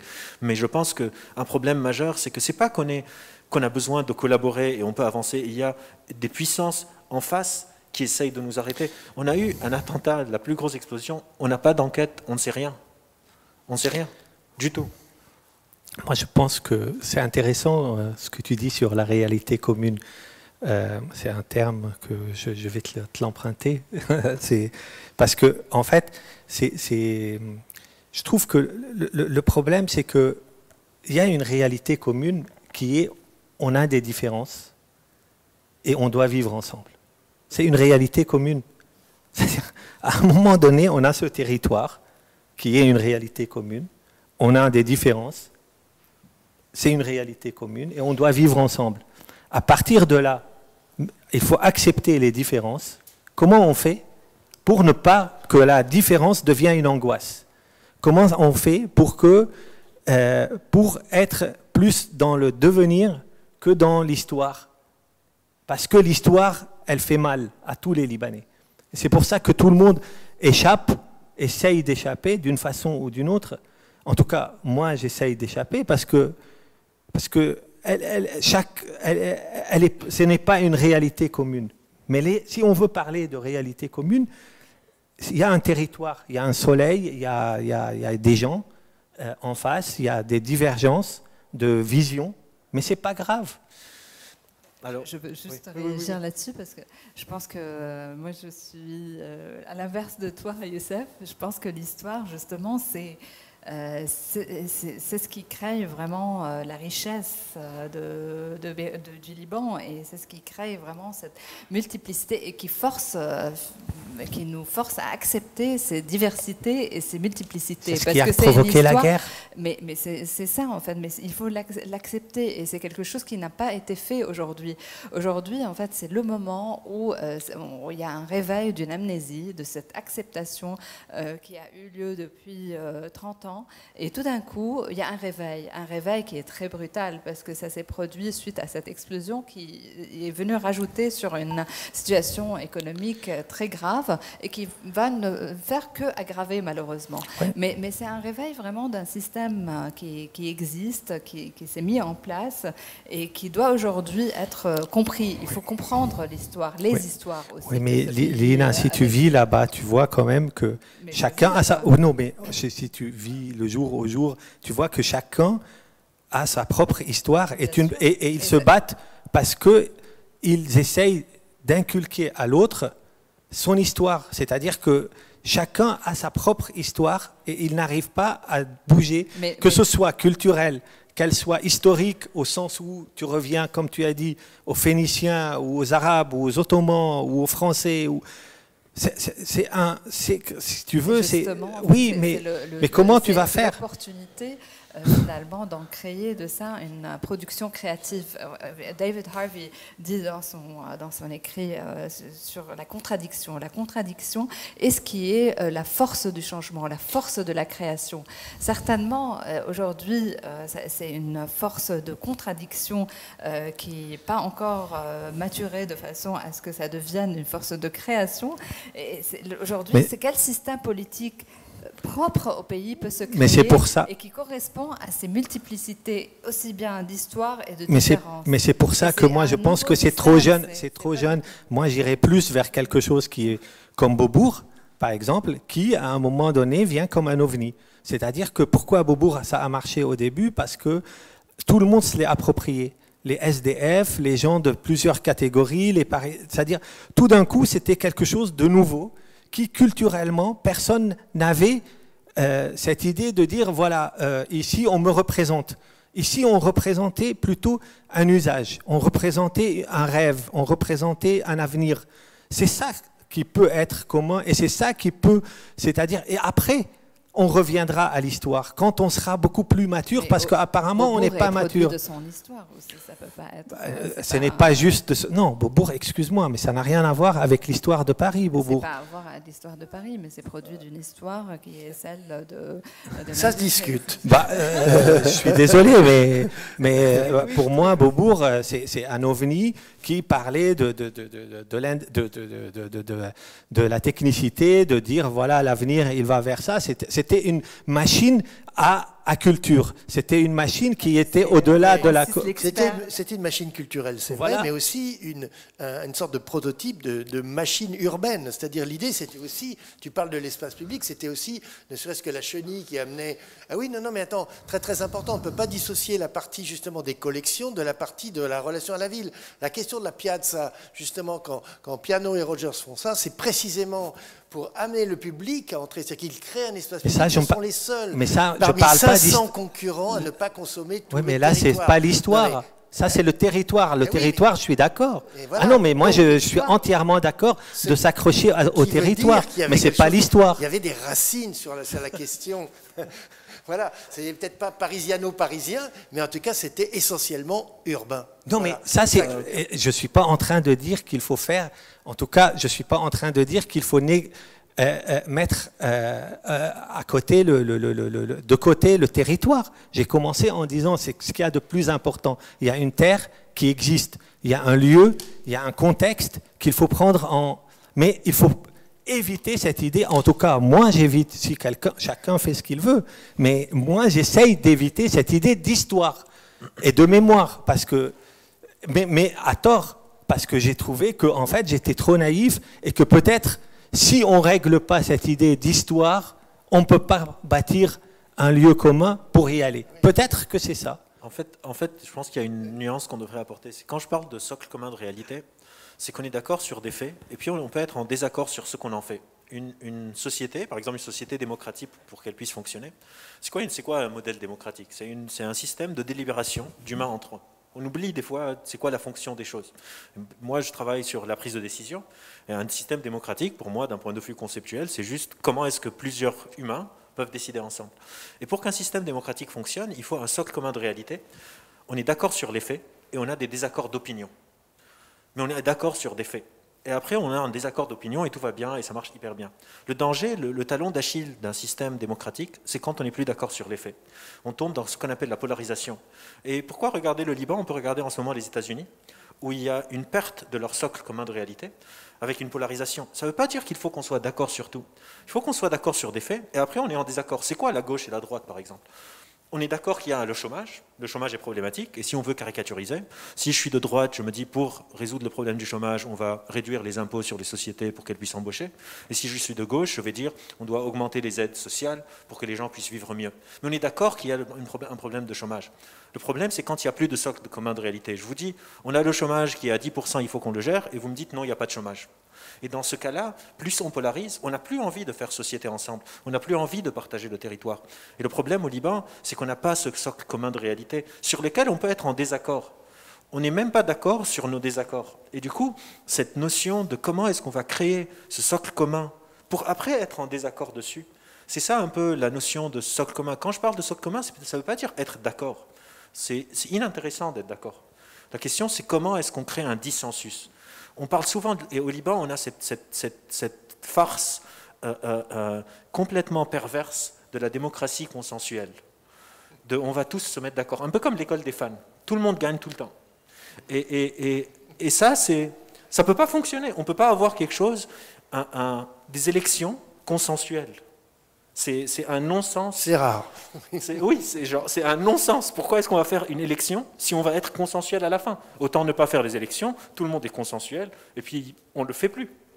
Et du coup, tout ça empêche cette création, et du coup on se retrouve dans cette notion d'effacement permanent, de tout le temps aller et de se dire ça va aller mieux, mais on ne sait pas pourquoi. Et on est tout le temps tout le monde, souvent quand je rencontre des gens qui me disent « Ah, tu es Libanais, vous les Libanais, vous êtes cette force de résilience, etc. » Et qu'est-ce que ça veut dire? Ça veut dire qu'on a développé cette impuissance acquise, que même si on est dans une situation traumatisante, on le vit bien. Et ça, ce n'est pas une bonne chose. Ce n'est pas une bonne chose quand on accepte. Moi, en tant que psychologue, par exemple, ça me fait penser beaucoup aux personnes qui sont, par exemple, dans des relations toxiques, dans des relations d'abus. J'ai travaillé dans des associations pour, par exemple, les femmes qui subissent des violences domestiques, et elles défendent la personne qui les violente. Elles me disent non, mais il est fatigué, c'est pas de sa faute. On leur trouve des excuses. Est-ce que cette personne est résiliente? Non, pas du tout. Cette personne a intégré son statut de victime de telle manière à ce qu'elle trouve des excuses à son bourreau pour se dire non, mais il fait de son mieux. Et ça, c'est l'inertie dont je suis en train de parler. C'est cette notion de tout rationaliser. Tout le temps. Tout est rationalisable. Une explosion est rationalisable. Le fait que maintenant les gens... J'étais secouriste à la Croix-Rouge au Liban, donc j'ai encore des potes qui sont là-bas, etc. Le fait que maintenant il n'y a pas d'oxygène pour les malades, il n'y a pas de médicaments, et on continue à dire, on espère que ça va aller. Et c'est là où l'espoir devient un frein. Ce n'est plus un moteur. Et le défi, c'est comment est-ce qu'on peut repotentialiser tout ça. Alors, tu nous as apporté des projets d'étudiants. Moi, en vous écoutant, je vous disais le Silos of Salvation. Donc, je vois que les jeunes, là, ils ont une vision complètement, on pourrait dire, très pragmatique. C'est que d'un cataclysme, ils en font une chance, une opportunité. On voit bien, ils en font un manifeste. Donc, là, il y a quelque chose. Et on peut se demander s'il n'y avait pas eu l'incendie de Chicago, est-ce que l'architecture contemporaine serait née à Chicago? Est-ce que c'est toute la question, hein? Donc il y a une opportunité là, quand même assez fantastique, peut-être on pourrait, si j'ose m'exprimer ainsi, de renverser la table, que le projet soit plus fort que tout. Est-ce que vous croyez à ça? Est-ce que ça, c'est pas de l'espoir, c'est concret? Alors, là où on est complètement d'accord, c'est sur la notion de la jeunesse. Parce que, même d'un point de vue neurologique, quand on est jeune, notre cerveau est une machine qui essaye de prédire Un organe, ce n'est pas une machine, mais c'est un organe qui essaye de prédire et d'approximer pour pouvoir adopter nos comportements. Et on a une structure dans notre cerveau qui est responsable, quelque part, je simplifie pour ne pas faire trop long, d'évaluer le risque. Et quand on est jeune, cette structure n'est pas encore complètement formée. C'est pour ça qu'on voit, même en France ou partout, les mouvements de révolte, les manifs, etc. On voit rarement des gens de notre âge en train de charger des CRS. Parce qu'on se dit, on va se casser la gueule, on va avoir mal et c'est pas cool. Alors que les jeunes, ils ont encore cet entrain, l'entrain de la jeunesse. Et cette notion d'impuissance acquise, et c'est là où c'est vrai, elle n'est pas encore intégrée chez la jeunesse. Et du coup, pour moi, si je devais me prononcer sur quelle serait la solution, c'est de laisser le pays à la jeunesse. La jeunesse n'est pas encore assez ankylosée comme peut être des personnes qui ont déjà dû, par exemple, je sais pas, je veux construire un immeuble, je dois connaître quelqu'un pour pouvoir avoir les permis. Il n'y a pas de prédictibilité. Quand on parle de loi, on pense que la fonction de la loi, c'est de créer de l'ordre. Mais ce n'est pas juste la fonction de la loi. La fonction de la loi, c'est aussi créer de la prédictibilité. En tant que citoyen en France, je sais que si je crame un feu rouge, je peux prédire la conséquence. Au Liban, la loi n'a pas de prédictibilité. Si, par exemple, moi j'écris quelque chose sur Facebook, je ne sais pas si je vais me faire arrêter ou pas. Si je veux construire un immeuble, je ne sais pas si je vais avoir le permis ou pas. Il n'y a pas cette prédictibilité de la loi. Et la jeunesse n'a pas encore cette notion de peur, d'autocensure. Du coup, au Liban, on est tous dans une sorte de censure parce qu'on ne peut pas prédire qu'est-ce qui va se passer. Donc on ne sait pas est-ce que je dois faire ci ou pas ça. Et la jeunesse n'a pas encore ça. Et ce qui est intéressant, c'est que la classe politique au Liban a pris le pouvoir alors qu'ils étaient très très jeunes. Ils ont toujours été là, mais par exemple, il y a chez un parti politique libanais chrétien, l'ancien président Bachir Gemayel qui a été assassiné, ils disent « Ah, c'était l'espoir, c'était l'espoir ». Ce que les gens ne réalisent pas, c'est qu'il avait 32 ans. Les gens pensent qu'il avait genre 50 ans, alors qu'aujourd'hui, si un responsable, si un leader politique émerge, il a 30 ans, les gens lui disent « Mais tu es un jeune, tu t'y connais pas ». Alors que c'est exactement ce dont on a besoin. On a besoin d'une jeunesse et on a besoin de les laisser faire. Bob Dylan a écrit une chanson qui s'appelle « The Times They Are Changing », où il explique cela, de laisser le chemin libre aux enfants et à la jeunesse, parce que cette jeunesse a encore cette fraîcheur cognitive qui peut leur permettre d'aller de l'avant. Et malheureusement, la jeunesse au Liban, on part, on s'exile. J'ai pensé, Albert, aussi, juste un exemple que tu avais évoqué aussi, Francis, c'est en Estonie. Et quand je suis arrivée en Estonie en 2006, avec le musée, voilà, j'avais 26 ans et j'avais très peur parce que j'allais faire face au gouvernement et comment ils vont prendre les choses en fait pour faire ce projet. Et justement, tout le gouvernement était constitué de jeunes. En fait, c'était vraiment des gens qui ont 28 ans, 30 ans et qui venaient avec l'Estonie post-soviétique et qui ont complètement changé toute la structure en fait du pays et l'ont fait tout de suite bondir vers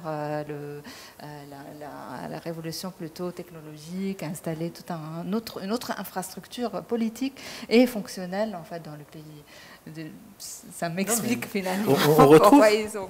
On retrouve ça vraiment d'un point de vue psychologique. Et au Liban, si on regarde les dernières élections estudiantines, on voit qu'il y a un sang nouveau. La question, c'est comment est-ce qu'on va protéger ce sang nouveau pour pas qu'il tombe dans l'impuissance acquise, qui est très dure à résister quand on est là-bas sur place, au jour le jour, à devoir chercher. Surtout maintenant, il y a un effondrement financier terrible, à devoir survivre et en même temps garder cette fraîcheur de la jeunesse. Et c'est très dur, mais encore une fois, les dernières élections estudiantines, qui ne sont pas consensuelles, ont montré un renouveau qui est quasiment du jamais vu depuis plusieurs décennies au Liban. En fait, on est tous d'accord que les politiques, c'est des pourris et il faut que ça change. En gros, c'est ça. Si on veut nommer les choses, le problème, il est, ok, ils s'en vont, qu'est-ce qu'on fait? C'est comment on peut avancer?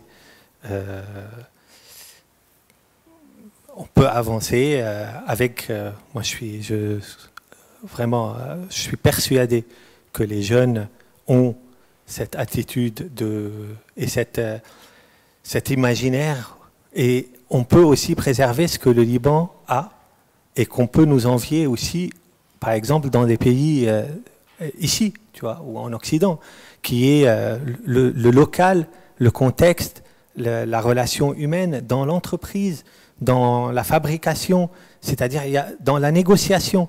On est toujours en relation avec des personnes. Et ça, c'est quelque chose qui est important. C'est-à-dire que quand vous parlez de ces projets-là, ce qui est intéressant, c'est quoi? C'est-à-dire que on n'est pas dans le générique. Là, c'est autre chose, ça, c'est les étudiants. Mais je veux dire que quand on veut parler au Liban des projets, on peut être dans le local, on peut être encore parler avec les maçons, avec les entreprises, avec les gens. Et tout ça, c'est une richesse qu'il faut, à un moment donné, l'exploiter et ressortir peut-être que le lien commun, c'est les expériences personnelles locales qui font que chacun, par exemple, quand quelqu'un vient de l'étranger au Liban, ils sont tous d'accord de dire c'est intéressant, c'est intense. Il y a des choses qui ressortent, c'est cette énergie en fait. Il y a une énergie qui existe qui, si je ne veux pas être négatif comme Albert en disant voilà, c'est une énergie de résilience. Moi, je pense que c'est une énergie qui est liée à je ne sais pas quoi, je ne sais pas. Je pense que c'est aussi lié beaucoup à la géographie aussi, Oui. ce que tu as déjà évoqué. C'est un rapport aussi que malgré la violence subite permanemment par les systèmes au Liban, il y a cette douceur en fait qui existe de la géographie, du climat, de vraiment la nature en fait existante, de la mer qui aplatit tout et qui finalement ramène à la spontanéité, ramène à l'instinct, ramène à l'humain dans sa profondeur de son existence et du coup dans cet attachement finalement de ce territoire. Et je crois que parfois on sous-estime dans nos villes, dans notre urbanisation, dans nos conceptions, ce rapport et cette présence en fait qui est géographique avant tout et qui a une énergie elle-même qui est liée en fait au territoire, à sa localisation sur cette terre en fait, qui malgré tout donne voilà cet attachement permanent. Si je fais une réponse facile, il paraît que la misère serait moins pénible au soleil. Oui. Mais après Bob Dylan, Aznavour, c'est voilà. Je fais le jukebox. J'essaye comme je peux. Mais j'ai une question là. Est-ce que à vous entendre, on est bien d'accord que l'objectif c'est comment faire société. Tu l'as bien expliqué, le vivre ensemble et tout ça, c'est quelque chose qui est planétaire, on pourrait presque dire. Mais là, dans le cas présent, est-ce que vous ne pensez pas qu'il faudrait, à la lumière justement du Centre Pompidou, à la lumière de Berlin, la reconstruction de Berlin et autres, lancer un concours international justement sur le port qui crée une dynamique qui justement enclencherait quelque chose, une nouvelle façon de voir les choses, où les jeunes s'en empareraient, où justement il y aurait une sorte de plan Marshall aussi, puisque quand même l'économie, c'est terrible, hein, vous l'avez dit, hein, crise économique sans précédent, crise sanitaire sans précédent, plus explosion sans précédent, ça fait beaucoup, non? Donc est-ce qu'il ne faut pas... justement, pour changer la donne, appelons-le comme ça. Oui, mais le port, il profite à qui? C'est ça le problème, c'est-à-dire, est-ce qu'on va le laisser comme ça partir? C'est un enjeu économique, c'est un enjeu de pouvoir au Liban. Est-ce qu'on va vraiment penser au bien commun en disant, OK, on laisse ce territoire et on laisse, pour le bien commun, pour créer une place de vivre ensemble, on laisse le port. Si l'État laisse vraiment et se met en dehors et laisse vraiment le faire fonctionner comme ça, moi je pense que c'est miraculeux.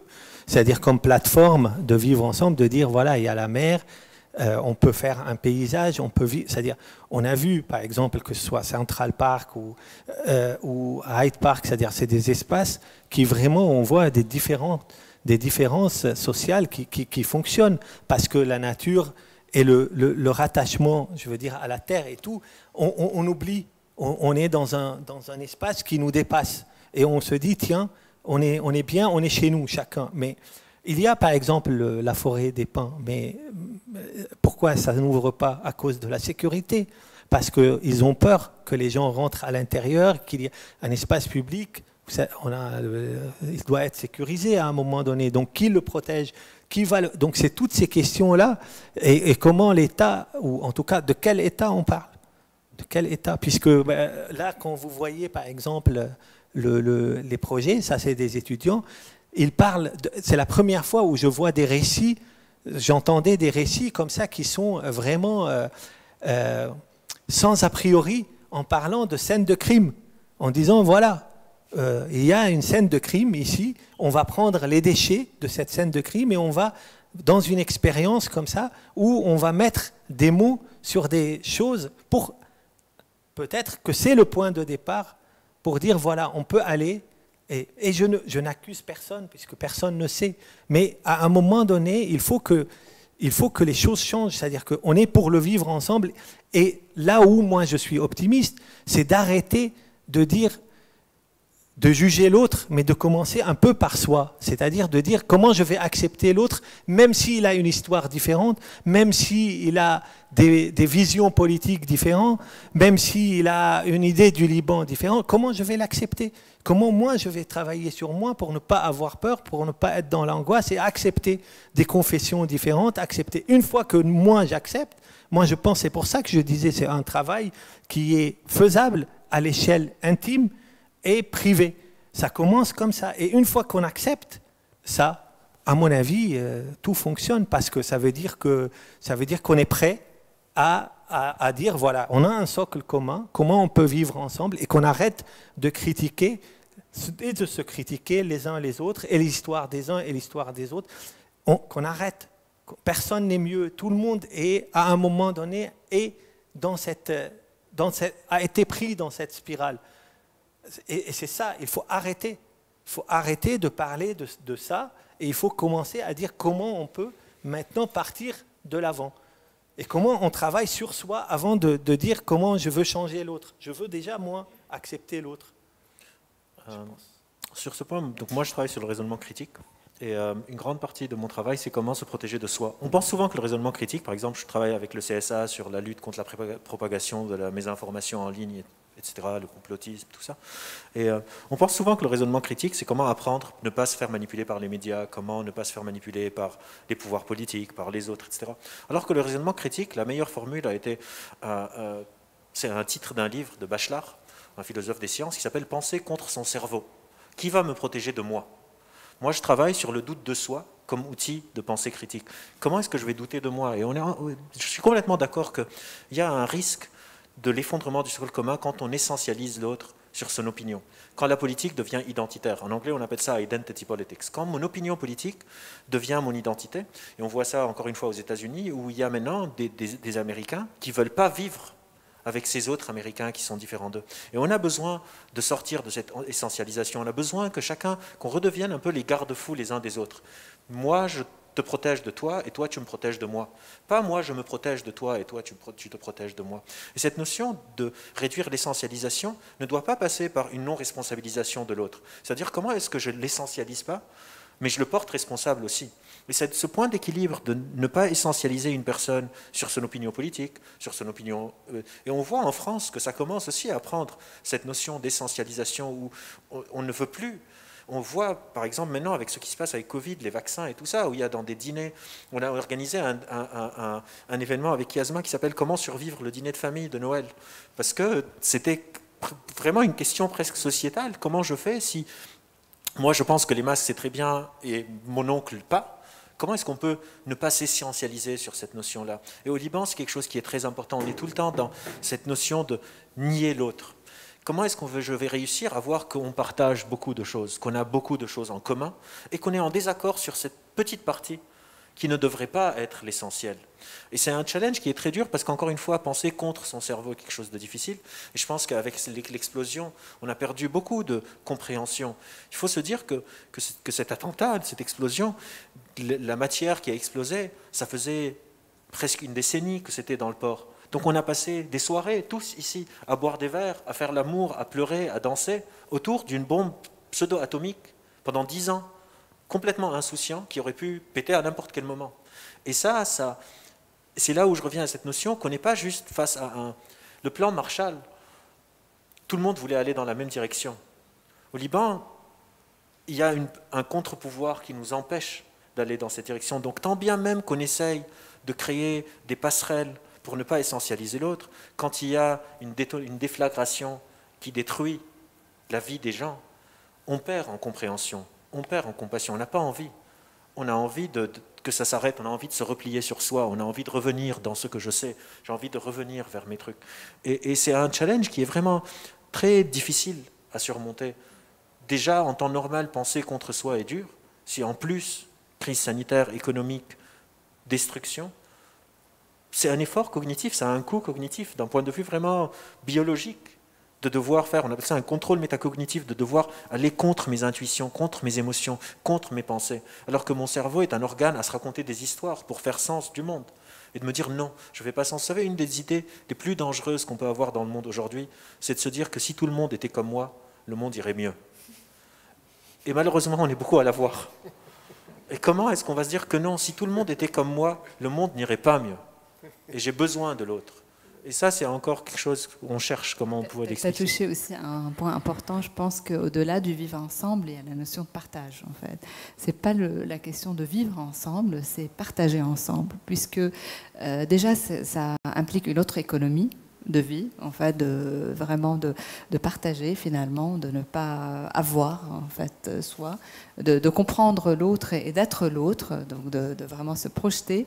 Et en réponse à cette question de concours qui pourrait se passer ou être lancé là-dessus, moi je suis plutôt sceptique en fait à l'idée de ça, puisque en fait, l'événement était tellement d'une certaine grandeur en fait et d'atrocité que j'ai du mal à le voir comme opportunité de projectuel, dans le sens où un moi quelconque en fait internationalement va venir exprimer quelque chose. Je le vois plutôt comme une opportunité critique, de questionnement, de psychologie, de questionnement projectuel, plutôt que d'un projet en fait de construction ou reconstruction. Même la question de reconstruction est une question à se poser aujourd'hui. Est-ce qu'on est en train de reconstruire? Est-ce qu'on peut reconstruire d'ailleurs? Je pense qu'il faut... C'est presque une question de renaissance plutôt que de reconstruction, puisqu'on ne peut plus continuer dans ce cycle. Justement, tu l'as bien décrit aussi, cet rapport de violence accepté, en fait, permanent. Il y a un moment où les choses doivent s'arrêter et que c'est plus une question de construire pour se soigner.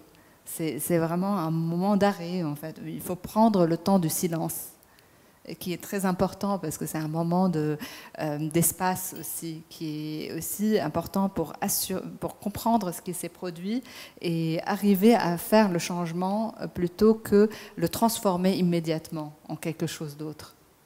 Dans une tribune que tu as publiée récemment, c'est titré « De la beauté pour survivre ».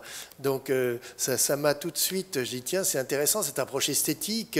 Et évidemment, on pense à Dostoïevski, la beauté sauvera le monde. Donc est-ce que précisément là, c'est justement un champ de recherche justement par la question esthétique et qui va ramener à l'identité de la ville, à l'identité. Est-ce que là, ces deux choses peuvent converger? C'est ça qu'on peut comprendre dans tes propos? Je pense que oui, parce que la beauté, on a touché la beauté en parlant de douceur aussi, en parlant de géographie, en parlant de soleil, de mer, de montagne, de nature, de la nature aussi à Beyrouth qui vient envahir la ruine, de la mélancolie, de l'histoire qu'on voit dans tout ça, la texture, la matière qu'on touche. Tout ça, c'est la beauté, en fait, à Beyrouth aussi, et qui permet de survivre, finalement, à Beyrouth même. Mais aussi cette beauté qu'il faut accentuer pour pouvoir trouver un socle commun. Peut-être que c'est aussi cette présence très viscérale, finalement, le beau, en fait, la béatitude d'un paysage de la mer qui nous aplatit tous, en fait, devant. Et est-ce que ça ne peut pas être le moyen aussi de nous rassembler autour de cette matière, finalement, dans l'architecture, qu'on trouve ce beau entre ce qu'a montré Youssef, ces volumes qu'on rentre, en fait, et qui nous procurent une émotion ou une matière qu'on a envie de toucher. Donc et là, on a des outils, en fait, en tant qu'architecte, en tant que poète, en tant que philosophe, psychologue, pour trouver d'autres systèmes de vie, en fait, de survie dans ce contexte. Il y a aussi, je suis entièrement d'accord sur l'idée de quelque chose qui nous dépasse, qui soit en relation avec la nature, la mer, la douceur. Donc c'est des choses sur lesquelles on peut travailler, c'est un acquis qu'on a, qu'il faut préserver. C'est pour ça que quand je parle de ruines, moi je pense plutôt à ces montagnes qui ont été détruites par les immeubles ou c'est ça, c'est-à-dire c'est quand quelque chose perd son essence. Mais ce qui est important, c'est vraiment de maintenant, je pense qu'il faut laisser aussi sur un projet comme ça la parole aux gens qui y habitent. Et pas le fait, même les gens, ils sont tellement fatigués de dire il faut faire ci, il faut faire ça. C'est-à-dire qu'il faut qu'eux s'expriment. C'est une thérapie collective, à mon avis, qu'il faut qu'on commence tous. C'est-à-dire qu'il faut une plateforme dans laquelle il y a tous les gens disent qu'est-ce qu'ils voient, qu'est-ce qu'ils ont envie, c'est quoi comment ils ont vécu ça et qu'est-ce qu'ils espèrent. Parce que si ça n'appartient pas ça appartient à personne. C'est à tout le monde, c'est collectif. Et donc je pense qu'à partir de cette plateforme, il faut un projet ou pas. C'est là où on décidera s'il faut un projet ou pas.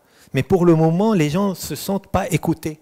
Et c'est ça, c'est-à-dire que au moins que ça serve à quelque chose, que ça sert à ce qu'on sent qu'il y a des gens qui, politiquement, en tout cas dans le sens noble du terme, n'ont jamais été écoutés. Comment ils habitent, qu'est-ce qu'ils ont envie d'avoir, le minimum, comment ils voient un minimum, c'est-à-dire que de vivre. On a beaucoup de choses qui sont là, qui existent, le soleil, mais on ne fait pas attention, on est pris dans le bruit des voitures, de la pollution, de la rapidité, de la tension. On se met dans des situations alors qu'on est dans un pays qui pourrait être la Corse, vraiment avec toute sa beauté naturelle et tout ce côté où on se dit, tiens, on va aller dans le refuge là-bas. Là, au Liban, on prend l'intensité, l'adrénaline et on est content de le quitter. On est content d'y aller, mais on est content de le quitter. Donc je pense qu'il faut des moments de silence, de douceur, mais qu'on les sent. Et ça, je pense que les gens doivent s'exprimer. C'est-à-dire que les habitants de cette région et d'ailleurs, parce que ce qui est très frappant, c'est que... Quand tu dis d'ailleurs, c'est la diaspora? C'est cela dont tu parles? Non, c'est ça qui est grave au Liban. Et c'est que, en fait, on a tellement envie de vivre et on est tellement pris par cette idée de guerre à nos portes et d'accidents et que comment échapper, qu'on a développé chez nous quelque chose où on n'a plus d'empathie. C'est-à-dire que ce qui s'est passé dans cette région-là, c'est les gens de cette région qui... Mais il y a plein, je peux vous assurer qu'il y a plein de gens qui sont dans d'autres régions qui ont continué à 9 km, à 10 km, à 20 km comme si de rien n'était. Et je les comprends, parce que nous, c'est pareil, c'est-à-dire on était pris aussi, c'est-à-dire que quand les gens de la Bekaa sont machin, ou que dans le sud il y a la guerre, les gens de Beyrouth ne sont pas... c'est-à-dire, il y a aussi ce côté où je me préserve, et je me préserve, et je me renferme sur moi, et j'essaye de ne pas voir ce qu'il y a à côté, parce que je veux vivre. Et ça, c'est quelque chose qui ça existe oui. partout. Oui, mais nous, à une échelle qui est très quand même réduite. Ce qui se passe aussi. Oui, mais nous, c'est à une échelle qui est très réduite. Et je pense que... c'est-à-dire, moi, j'ai discuté avec des gens, on a été voir ailleurs. Je peux vous dire que la vie ailleurs, à Tripoli ou peu importe, ils ne sont pas autant affectés que les habitants de cette région-là. Et c'est ça qui m'a encore plus choqué, c'est-à-dire qu'il y a des instincts comme ça de survie que les Libanais ont pour se protéger, ont accumulé avec le temps, qui fait que la vie continue, alors qu'on est au Liban. Donc, c'est pas juste une question c'est comment on peut devenir une nation, comment on peut comment on peut préserver quelque chose de commun. comment on peut vivre ensemble, partager, et comment on peut devenir une république, une nation, et pas seulement des communautés comme ça qui habitent les unes à côté des autres. Alors justement, un architecte qui n'est pas franco-libanais, qui est français, Marc Barani, bien avant l'explosion, a réalisé, livré, dessiné, conçu et autres le mausolée, la tombe de Rafik Hariri en plein cœur de la ville, donc dans le périmètre de Solidaire, et cette tombe est en fait un espace public. Donc on voit bien comment il n'a pas fait un monument, c'est même le contraire d'un monument, et au contraire c'est quelque chose qui est ouvert à tous. Donc là, est-ce qu'il n'y a pas un signe de réconciliation très fort là qu'un architecte là il est politique au sens politique, culturel, il est vraiment dans un rôle. Je ne sais pas, qu'est-ce que vous en pensez? Je vais essayer de répondre d'un point de vue de citoyen, parce que je ne suis pas architecte. Le problème avec le mausolée ou la tombe de Hariri et Solidaire en général, c'est que c'est un espace public qui n'est pas du tout investi par le public. Si vous allez à Solidaire, il n'y a quasiment personne, tout le temps. C'est comme si c'est un espace public qui prive le public. En France, souvent on parle de... On Ça raconte... représente quand même 160 hectares. Et il n'y a personne. Il y a des barrières métalliques, on ne peut pas s'approcher, on ne peut pas utiliser cet espace. La même chose sur la place de l'Étoile. Encore une fois, quand on fait moi, ça fait une dizaine d'années que j'essaye, par tous les moyens, des fois violents, des fois pas violents, juste d'arriver au Parlement libanais. On n'a pas accès à la maison du peuple. On n'a pas le droit de s'approcher de notre propre Parlement, qui est à la place de l'Étoile, dans le centre-ville de notre capitale. On n'a pas accès à ces lieux. C'est des lieux où on n'a pas le droit d'être, alors que c'est supposé être des lieux publics. Et souvent en France, quand je travaille sur des sujets, on me demande sur la défiance des Français envers l'État. Au Liban, on peut questionner la défiance de l'État envers son peuple. L'État est défiant envers le peuple, au lieu que ça soit le contraire. On n'a pas accès à nos espaces publics. On parle des parcs publics, ils sont fermés. On parle du centre-ville, on n'y a pas accès ou bien c'est hors de prix. On parle du Parlement, on ne peut pas y aller. On ne peut pas aller visiter, on ne peut pas s'approcher de l'immeuble, on ne peut rien faire. Mais c'est aussi la privatisation des biens publics. En fait. C'est tout le problème de l'espace public qui est privatisé. C'est privatisé par la classe politique. C'est une tendance mondiale. Mais c'est par la classe politique. Et puis aussi la présence en fait très visible des forces politiques sur le territoire, et qui créent finalement des barrières visibles. Alors que ces barrières peuvent être invisibles ou impalpables dans d'autres pays où on a des vidéosurveillances partout et on peut y accéder, là c'est physique et là c'est présent en fait, et ça empêche le corps de pratiquer son espace, de s'approprier de ce propre finalement domaine. Ces obstacles physiques sont vraiment genre massifs. C'est-à-dire, il y a des, je ne sais pas comment ça s'appelle en architecture, mais il y a des blocs de granit qui font un peu comme le mur de Game of Thrones. Il y a des murs immenses mais du coup, qui coupent tout, même la vision est bloquée. C'est même pas l'investissement physique, même la vue. On ne peut pas voir la place de l'Étoile, on ne peut pas voir le centre-ville de notre propre capitale. Et ça, c'est quelque chose qui a un poids, parce que comment on va créer des identités communes? Je suis d'accord avec ce qui se disait sur les différentes régions qui peuvent ne pas raisonner. Mais quand on a vu les mouvements populaires de 2017, de 2018, de 2019, on entendait Tripoli scander pour Sidon, Sidon scander pour Beyrouth, Beyrouth scander pour le Nord. Et c'était quelque chose qui était très émouvant. J'y étais sur place. Et quand on est à Tripoli, on entend une foule clamer le nom d'une autre ville au Liban. C'est pas anodin. Mais après, il y a cette défiance de l'État envers le peuple, où on a été accusé d'être des agents de forces étrangères, d'être payés par des ambassades étrangères. Il y a tout le temps comme si le peuple devient traître. Et ça a un poids psychologique qui est considérable, qui fait que, au bout d'un moment, on abandonne. L'abandon, et c'est comme... Et après, il y a les jeunes qui arrivent, qui n'ont pas abandonné. Nous, on n'abandonne pas. Hein. Ben, on n'est même pas au Liban, donc si, on est au Liban. on est à Paris, là. Non, mais maintenant, on est à Paris. Ils sont bien là. Hein. J'aimerais sortir du Liban un peu, parce que je pense que aussi le cas spécifique du Liban, c'est un cas aussi hyper intéressant, parce que ça explique aussi dans une géographie très restreinte des phénomènes en fait d'appropriation des espaces publics, de privatisation ou même sociologiques en fait qui sont très intéressants.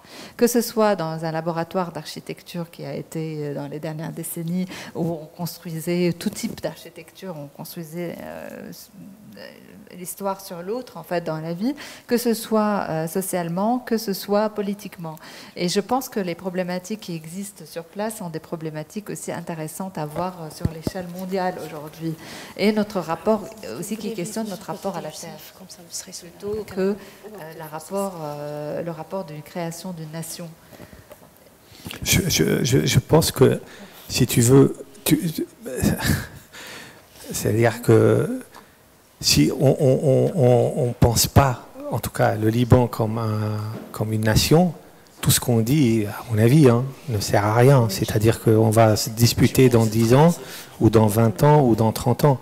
C'est-à-dire qu'il faut, pour moi, une base commune de compréhension de ce qu'on peut. Tu parlais de partage et d'échange. Une nation, c'est le partage et l'échange.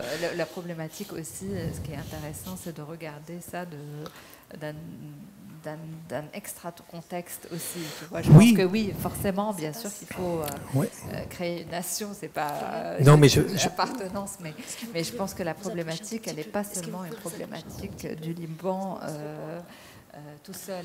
Oui, mais Lina, quand tu parles, c'est-à-dire que avec le temps, j'ai remarqué que effectivement, ces deux univers qui ont, par exemple, en France. Quand on parle de la guerre du Liban, ça intéresse un peu, puis après ils oublient, c'est-à-dire c'est normal, chacun a ses problématiques, c'est pour ça que j'ai essayé de parler de la diversité, parce que c'est des problématiques qui sont là-bas et qui sont ici, mais qu'au moins ici, on se dit, bon, comment on peut arranger ça ?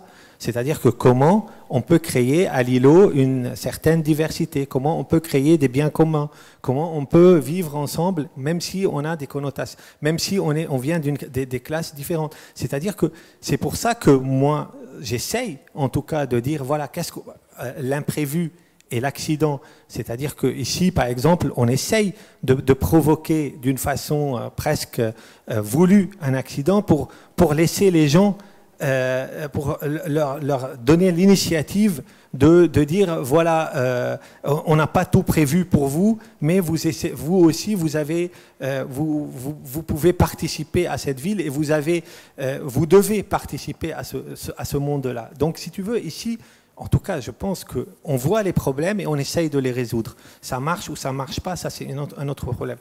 Le problème au Liban, c'est que je suis entièrement d'accord sur l'idée de base commune. C'est quoi la base commune, où on veut arriver? À partir de là, on se dit, bon, arrêtons de se critiquer les uns les autres, essayons de dire comment on peut partager cette base commune, et peut-être que en se disant, on est dans l'expérience, on est dans l'usage, on est dans la nature, on est sur un territoire et on laisse faire et on voit comme une vraie révolution qui vient, que chacun travaille sur lui et partage avec l'autre d'une façon sans préjugés et sans acquis, quoi. On parle de culture et d'éducation. Ouais, tout à fait. Là, je suis entièrement d'accord.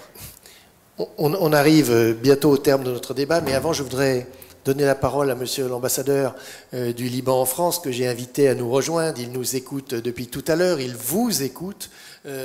Il a bien, je pense, perçu l'immense attente qu'il y a, et je ne vais pas employer le mot espoir, j'ai bien compris qu'il fallait que c'était dangereux, mais en tout cas cette volonté de l'action et de l'implication dans un immense projet qui fasse société, et donc un projet rassembleur. Je sais que vous vous intéressez énormément au patrimoine, que vous avez une sensibilité particulière pour ça. J'ai cité le nombre de maisons détruites tout à l'heure, donc c'est vrai que là, comme on dit chez nous, il y a un sujet. Il y a absolument un sujet. Il y a le sujet d'abord qui nous apporte tous ici, qui nous amène tous ici. C'est le fait que vous, Cité de l'Architecture, vous vous impliquiez, vous sentiez qu'il y a un vrai questionnement architectural autour de cet espace commun, autour de cet espace public au Liban. Vous avez, et soyez-en remerciés, voulu rassembler ce soir 2 architectes et un regard extérieur, j'allais dire, mais au fait c'est le regard le plus profond. et un chercheur en neurosciences, pour poser les bonnes questions.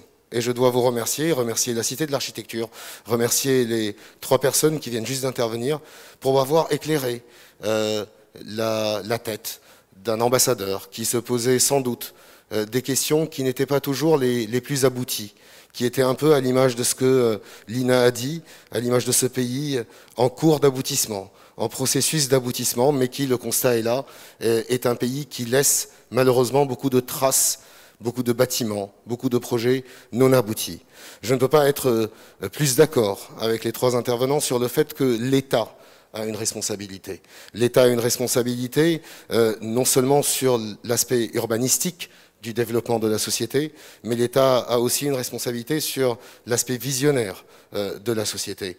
Et je peux abonder dans le sens qui a rassemblé au fait les 3 intervenants en disant qu'il n'y a pas effectivement de socle commun de réalité au Liban. Il y a un travail continu pour essayer de renforcer les quelques piliers qui feront le fondement de ce socle commun de réalité. Mais au Liban, il nous manque aussi 2 autres choses. Il nous manque un sens commun pour avancer, et il nous manque sans doute une cible commune pour aboutir. Une cible commune qui soit réelle, une cible commune qui ne nous fasse pas basculer soit dans la prêtrise, la science infuse, je sais tout, j'ai déjà tout vécu, soit dans la traîtrise. Vous ne savez rien, vous n'avez rien vécu, et vous êtes des agents de l'étranger, des agents bloquants ou des agents perturbateurs. Entre ces 2 réalités, la traîtrise, que le Liban a beaucoup expérimenté, les jeunes n'ont sans doute pas vécu les épisodes douloureux de la guerre, qui sont des épisodes où l'on tue pour la traîtrise, on ne fait pas uniquement taire. Et les jeunes et les moins jeunes ont sans doute trop subi le poids de la prêtrise, des gens qui vous disent qu'eux, ils ont déjà tout vu et que ça ne sert à rien pour vous de réfléchir. Notre chemin commun, ce sens commun au Liban, serait entre ces 2 réalités. Entre une réalité qui veut que l'on rejette l'autre et que Youssef rejette de toutes ses forces, qui dit que la base de notre vivre ensemble, c'est l'acceptation, l'intégration de l'autre, et une autre vision qui dise sans vous rejeter, au fait, nous vous intégrons, mais nous vous intégrons à petit prix. Et c'est bien là le défi du Liban de demain. Je voudrais terminer là-dessus, je voudrais terminer sur ce rapprochement entre patrimoine et entre espérance, pour ne pas utiliser le mot espoir, puisque le mot espoir peut être connoté négativement. Le Liban de demain est un Liban où, ensemble, tous ensemble, dans nos différences, dans nos diversités, nous pourrons dès aujourd'hui définir une cible qui nous sera commune. Le Liban de demain ne sera pas ce Liban si jamais nous, aujourd'hui, continuons par petits groupes, par petites meutes, à aller chasser chacun dans son coin. Si jamais nous ne chassons pas ensemble, nous ne ferons pas Liban ensemble. Et le Liban de demain sera un Liban qui, du point de vue patrimonial, respectera, mais sans s'attarder sur ses racines, respectera quand même son histoire. Le bon cœur doux dont parlait Youssef, lui qui veut tellement se désengager de l'histoire, se libérer de cette histoire, de ce fardeau, parce qu'il a vécu la guerre, puisqu'il a vu les différences, il a vu les troubles, mais ce bon cœur doux ne serait pas là si jamais il n'était pas lui-même enraciné dans cette histoire douloureuse du Liban. Le bon cœur, il ne l'a pas tiré de son expérience de la Deuxième Guerre mondiale, il l'a malheureusement tiré de notre expérience commune de la guerre et des difficultés de la guerre. Donc même au Liban, quand nous essayons de transgresser, quand nous essayons de dépasser, nous avons des racines. Et ce Liban que nous allons construire ensemble demain, c'est un Liban qui ne sera pas totalement amnésique de ses racines perdues, mais ce sera un Liban conscient de ses racines, conscient des sources de soleil, pour que la graine que nous serons, cette graine plurielle, puisse nous emmener le plus loin possible, le plus haut possible. Vous avez pensé en termes de patrimoine, surtout toi, Lina, à travers ton projet, à la structure en béton qui permettent de résister au séisme, qui permettent de résister aux chaleurs qui sont si particulières au Liban, qui font de la terre de construction du Liban cette terre si singulière. Eh bien, c'est de ce béton que nous avons besoin, nous autres, de ce ciment culturel, sociologique, politique, mais surtout architectural, que nous avons besoin pour avancer. Le Liban de demain sera à l'image de ce port, un port ouvert, mais un port qui appartienne aux citoyens et aux citoyennes du pays, un port qui reflète leurs espérances, un port qui reflète leur désir de vivre ensemble, Un port qui reflète l'image que nous voulons donner de notre capitale. Une capitale, elle, qui a été soufflée par une explosion, par un incident, par un accident, par un attentat, vous disiez. Mais sans doute qui a été soufflée par la nonchalance, la négligence, la bêtise des hommes. Aujourd'hui, malheureusement, le défi pour le Liban, c'est non seulement de reconstruire une capitale soufflée, mais sans doute, vous parliez de souffle, d'âme de ce peuple, c'est sans doute redonner de l'espoir, de l'espérance à un peuple qui aujourd'hui est essoufflé entre le souffle qui détruit une capitale et le souffle que nous voulons inculquer à nouveau aux Libanais. C'est aujourd'hui, en ce moment, et à partir de cette première table ronde que les efforts doivent s'engager. Je dis cette première table ronde parce que j'ai bon espoir que la Cité de l'Architecture, qui aujourd'hui a creusé 3 aspects, avec 3 intervenants, dont 2 architectes, de cette question de la reconstruction du Liban, puisse s'engager, continuer avec d'autres tables rondes. Puissions-nous avoir l'avis d'archéologues, puisque nous avons parlé de Racine. Puissions-nous avoir l'avis de médecins, puisque nous allons parler de santé mentale. Puissions-nous avoir l'avis d'économistes, puisque nous allons parler de l'usage, de l'utilité, de la fonctionnalité de ces bâtiments, comme l'a dit Youssef. C'est autour de tous ces questionnements, de tous ces spécialistes, de tous ces experts, qu'avec la Cité de l'Architecture, avec vous comme experts, nous pourrions peut-être finir, à l'issue de toutes ces tables rondes, par lever, poser les bonnes questions. Et à partir de ces bonnes questions, je suis sûr que nous tirerons non seulement les bonnes réponses, mais sans doute les meilleures réponses. Merci encore, bravo à vous 3, madame, messieurs, merci pour l'éclairage, merci pour les enseignements extrêmement instructifs que j'ai pu écouter ce soir. À très bientôt. Alors, croyez bien, monsieur l'ambassadeur, qu'on ne va pas en rester là. On va, évidemment, parce que nous, on est impatient de savoir ce qui va se passer, de ce grand projet qui est appelé par tous ces vœux là. Et je voudrais signaler la présence de Benoît Melon ici, le directeur de l'école de Chaillot, qui a déjà mené une première mission sur place, juste après les événements tragiques. Et puis aussi saluer la présidente de la Cité, Marie-Christine Labourdette, qui a initié ce format qui s'appelle la forme d'une ville. Et nous voulions justement, à travers Beyrouth, justement même passer au-delà des ruines. C'était le titre de notre... Et je pense que ce soir, il y a quand même une grande... il y a un champ d'expérience ouvert là, et donc croyez bien que nous allons en reparler. Donc je vais peut-être demander à Albert Moukawir de faire comme une sorte de conclusion qui n'en serait pas une, mais voilà, quel serait le mot sur lequel on pourrait se quitter? Quel est le... Qu'est-ce qui... Dans le cognitif, il y a bien quelque chose... Alors, résilience, on a coché. Espoir, on a compris qu'il ne fallait pas le dire. Donc, quel serait le mot? Je réfléchis. Des fois c'est bien de réfléchir. Je dirais que le problème, c'est que la situation est telle qu'il n'y a plus de mots. On est arrivé à un état de dépravation. Et il faut dire que je suis très particulièrement touché en cette période, encore une fois, de ce que j'entends par la crise de Covid qui est en train de toucher le Liban. J'ai perdu beaucoup de personnes qui sont proches, ou des personnes qui sont proches à des personnes proches, sur les quelques semaines qui sont passées. Je pense qu'il n'y a plus rien à dire. Je ne veux pas être... Quand je critique l'espoir, ce n'est pas parce que je suis pessimiste, c'est parce que je pense qu'on a besoin de refuser. À un moment, il faut apprendre à refuser le réel. À dire, ça c'est mon réel et j'en veux plus. Comment est-ce qu'on va pouvoir refuser ce réel? Comment est-ce qu'on va pouvoir ne plus attendre? Ne plus se dire, on va faire mieux. On ne veut plus faire ça. On n'en veut plus. Refuser le fatalisme, donc. Oui, refuser ce qu'on nous met tout le temps. Vous parliez je reviens à cette notion de plan Marshall. Nos plans Marshall s'appellent Paris. Paris 1, Paris 2, Paris 3, Paris 4, je ne sais plus combien de paris on a fait. Et il ne se passe rien. Et ce refus du réel est un très grand défi. Comment est-ce qu'on va refuser le réel? Et je ne sais pas. Je ne sais pas. Très bien, vous reviendrez, on en discutera. Avec grand plaisir. Voilà.